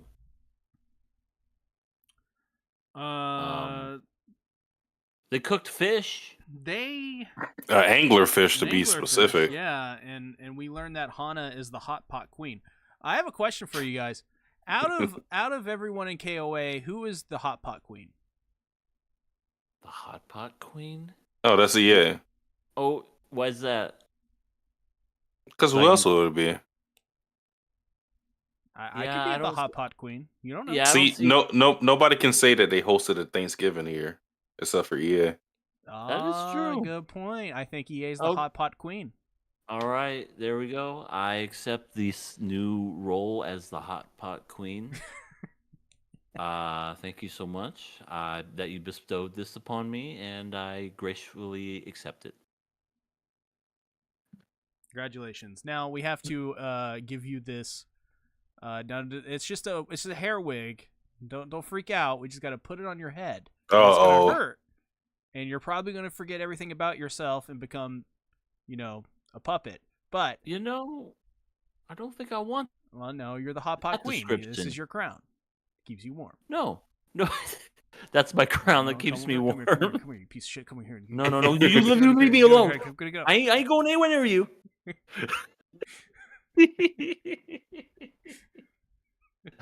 Come here, you piece of shit. But before this episode, did we have any inclination that Oh, that masked lady was the boss of the loan sharks? Yeah, it seems just like it. acts like the boss. I always thought it was the glasses guy. Really? Yeah. She has more. I don't know. She kind of has like that leader mentality where she's like, Yeah. he's getting away, get him. That's usually what a leader would say. Yeah. And the two grunts are the ones that do the dirty work and they run. Man, maybe I gotta watch this whole show again. Yeah, this anime's woke. Just for those scenes alone, you don't have to watch the whole thing. Also, how is this anime woke? See, It's God, what are all the fucking buzzwords? It's woke, cancel culture, DEI. yeah, but Yeah, what makes it has a DEI hire as the Yeah. boss. Yeah, Oh. fucking DEI hire. How dare they? She only got there because of affirmative action. Yeah. people don't Snowflakes. understand that anime has always had leading ladies in every fucking thing. Like as far as back as I can remember. I remember when we was men. I remember, man. They used to have penises. And they I got What we got now? What is it? What is it that down there? What is that? A snowflake? There's just a couple of snowflakes on their titties now. Oh, you got snowflake nipples. I see. They don't have chest hair. It's Yeah, just got that anymore. Can't it's afford just- that. it's smooth and just completely just Yeah. shiny. Yeah, put some baby oil on there. Yeah. Yeah, but not too I'm much. not gay, but Yeah, but if I had baby oil, I'd lather you I up. would be. I'm sorry that took a turn. So stupid. What was more stupid, the fact that they're all shapeshifters, or whatever the fuck we just did there? The fact that they're all shapeshifters. I mean, it's pretty interesting, to say the least. No one's gonna remember what we did. But the shape shifting, that's one of those. Whoa! No one gives it like. It's almost kind of like this is a horror show. Kind You know, of. everybody's shape shifting, everybody's moving a certain way, and Hero's just like, does nobody else see this? Just fucking replace shit?" the score with the Twin Peaks score, like in the Vince McMahon directed by David Lynch video. That was a great video. Live Ev- or die. Everybody in the Yeah. show is a parasite. Oh my god! And then just some hand just starts moving. Hello, my name's Miggy. Oh god, no! The eclipse happens The eclipse? from Berserk. The end. Oh shit! I'm sorry. Is that a 300-foot tall naked lady? Nah, that's normal. Oh, Shapeshifter. Of course, okay. and of course, It was a okay. fucking fish. What NegaPosi angler characters would be members of the God Hand? I think Ice would be Slain, Oh yeah, but would have to be the Moe Blob form. Can't be the hot form. definitely. What's his Hana. name? Fujishiro. Yeah, Oh, Fujishiro. the short bald guy? Yeah, he'll Oh, definitely yeah, be one. he's For fucking sure. the small one. He's the small fat one. Ubek, I think, or Ubek. Yeah, he's the one think you it's- want. He's the one that needs to die first in the manga. The one everyone hates. Ubik, not back. Yeah, Ubik. Big Fighter, whatever the fuck his name is. Him. Oh, I forget the other two members of the God. Well, who is Femto? Ooh, Taka It's hard. Aki? yeah, probably. He seems like somebody who would sacrifice one of his friends. I just typed in God Hand and I got a PS2 game. Man. Who's the brain guy? Void. Yeah, Void is the boss, maybe? Oh yeah, Machida. Yeah, for Wow, sure. I'm like nailing these. Holy crap. And then the other stupid fat looking dude. Conrad Uh and Conrad. Conrad. maybe Conrad. like the bubbly girl? I don't know. I don't have a fucking just clue. just get one of the loan sharks. Get the big fat stupid one. Yeah, I'll throw him in there. Yeah, sure. Why not? So there you go. There's NegaPosi angler characters as the God Hand from Berserk. Why? I don't know. Nobody no you Nobody will get asked. I promise you will get that no other channel. You definitely will. Yes, that is true. You have to give us KOA. $500 now. I forgot we were streaming again. Yeah. Speaking of that, should we soon? Well, David said he said I was reading Oshinoko, just finished and experienced that peak ending. I am not joking, I liked it. Hell, I loved it. There you go. All I've heard is bad stuff about it, so This is the internet. you love trash ending. You get more attention if you are negative. So Maybe it's better than we thought. I don't know. who knows? Anyway. Who knows? Well, it was cute to see Ice have boss shark lone lady cosplay as Tanya the Evil. Oh That was yeah. cute. Yeah, and it fit her perfectly. It wasn't too big for her or anything. I mean, yeah, because she could probably fit the clothes to her body with the shapeshifting powers. It Well, what extends a- to the That's clothes. But what I'm saying is it wasn't too big for the boss lady. Like, Yeah, that's what I'm saying. She could morph the clothes too. It's all Oh, a part I of her gotcha. powers. I got you. I got you. It's like a plug suit in Evangelion. It just form fits. And what did we learn in this episode? That through the power of drinking and eating, nothing gets accomplished. True. If you're a shapeshifter. Now we don't know what Right. happens if you because we know Hero, he wasn't drinking and he was being productive. That's right. And he did the knot all by himself, and at the very end, he finally got the what's it called, FG knot. Yeah, he finally got it.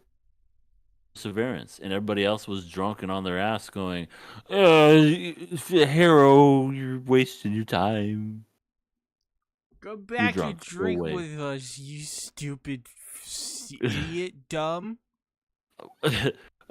Come here and give me a kiss. Please get away from me. I don't know who the fuck you are. Mwah! Let my hair eat your flesh. I'm sorry, what? Are we killing or passing this one? I like this episode. I'm gonna pass it. Well, a part of me wants to see it through. We are technically. How many episodes is this? Is this 12? Yeah. Probably. Okay. I mean, it feels like So, it's already over. 10, so- 11, 12. We haven't talked anything about the brain tumor. I forgot the tumor, to be honest. Not like anybody would know. Because he just. Yeah, he's probably Act just gonna normal. fucking die. I'm curious to see if he fucking dies. Maybe ice can heal him. I feel like all of them could heal him. Probably. They all are aliens. That's true. That's also a good point. Except for Hana. Smell poo poo, shoot fire. Out of all That's of what them, Hana is the scar of this group. She can only destroy. She cannot create or heal. Somebody gonna sacrifice their arm and put it to the hero's arm. Hana is just Oh like, my I'm God. the one that knocks. Oh no. All right, I'll fucking pull the cord and do it. I'll pass it. I want to see it. This may be our I guess like a long time. Every important thing that you say, you cut out for. I hate my life. That's all I gotta say. Is I hate my life. We Did know you hear if I killed or passed. passed? We know Okay, you did. We got that. We just didn't get any of the detail. I just want to see if he lives, and also I was just saying this is the longest original anime we've kept on for quite a long time, to be honest. Yeah. Well, yeah, for a long time. Because I mean, what's the last? Buddy daddies. Probably. Yeah. I'll have to check I it, think but you're probably. right. We finished Buddy Daddies though, right? We did, I think, It just wasn't that great. and we finished Licorice Recoil. I don't think we did. I think we killed that one. Oh, No, maybe- we finished it. We did. I remember. finished it. Okay. Okay. Never mind. Are you in trouble? To wubble. So yeah, there you go. NegaPosi Angler. We're killing it. Never talking about it again. We hate it. What? Hey, stop clapping, bitch. Wait, what? We don't have any viewer questions anymore. Uh, You Oh, all yeah, hate that's us. true. You all hate us now.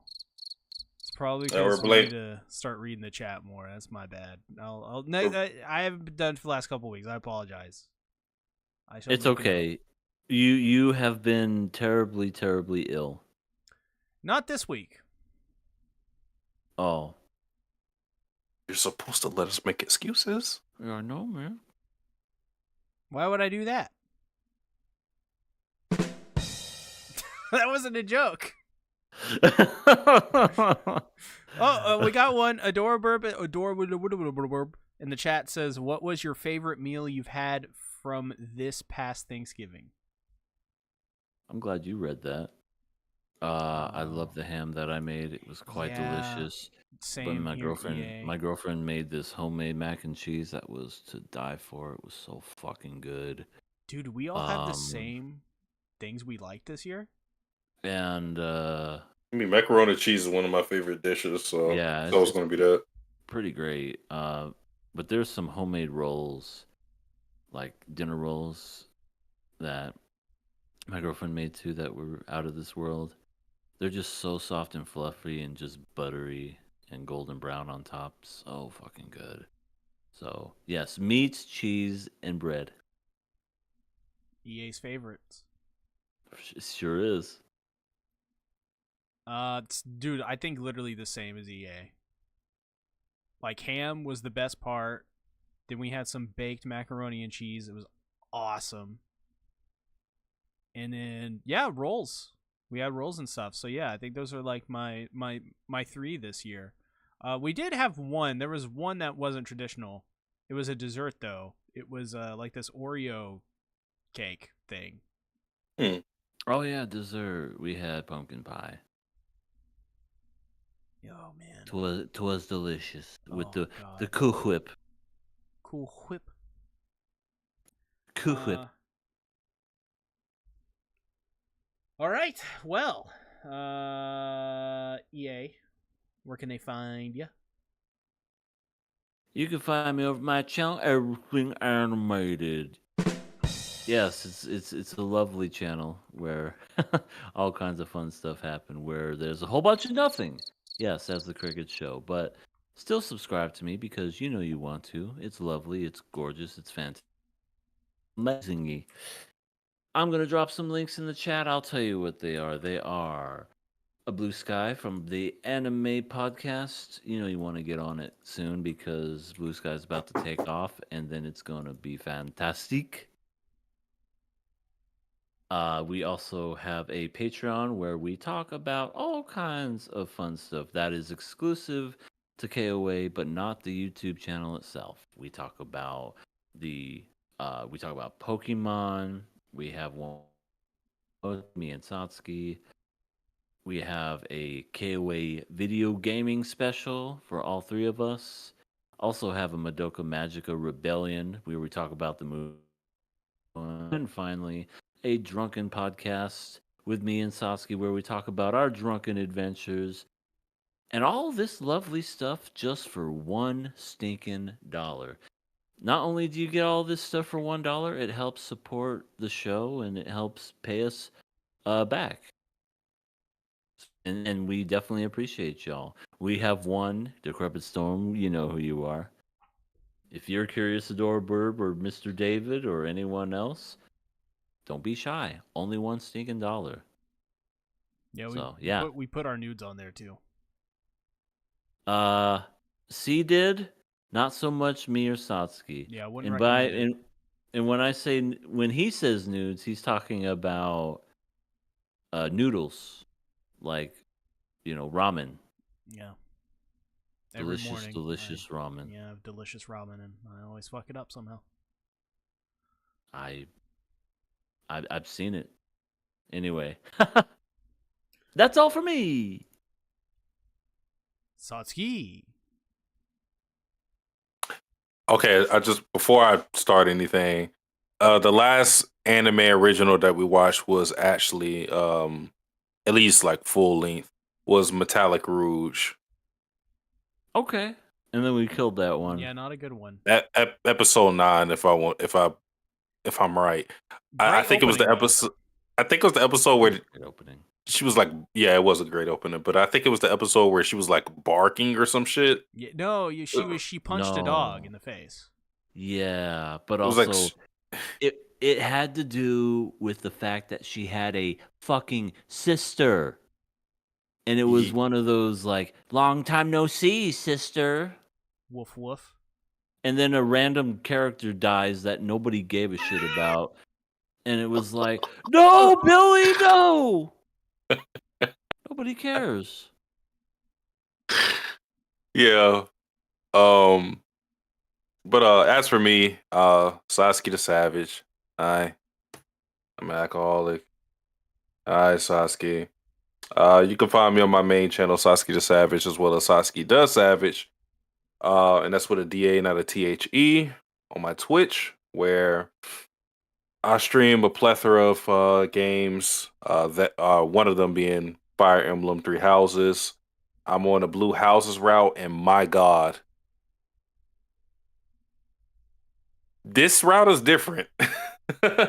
I'll say that much. You don't really get much of a difference between Golden Deer and Silver Snow, but the difference between the Blue Lions route and everything else is vastly different. You get a whole different perspective on the story, and yeah, it's mighty interesting.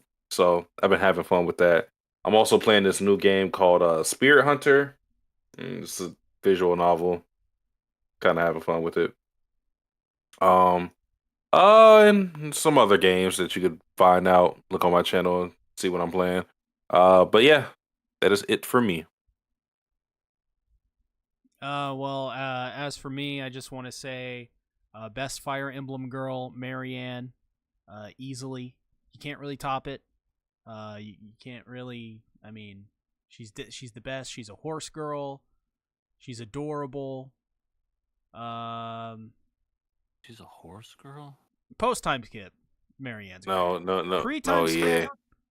skip, she's awkward. She's like a female Okaroon in a way. She's best girl. The best girl. Hilda, or is it Holda? Hulda or Hilda? I think Hulda's a Skyrim character. Hilda's definitely better, but Hilda's great. Hilda's awesome. Girl boss. Call dibs on both. Marianne and Hilda, friends, by the way. Yeah, I'm here for the next 2 minutes. I have channels. I have this one. I also have Sea Tactics, which is another one. And I have Bento, that's another one. And then I also have my second channel, which is another one. And then I have another podcast, which is another one. You can find all of the links to that on my main channel, Sea Tactics. And you just click on them. You subscribe to all of them. Or don't. Thanks for watching, everybody. We'll see you next week. Bye-bye. Johnny. No cap. Later. Later.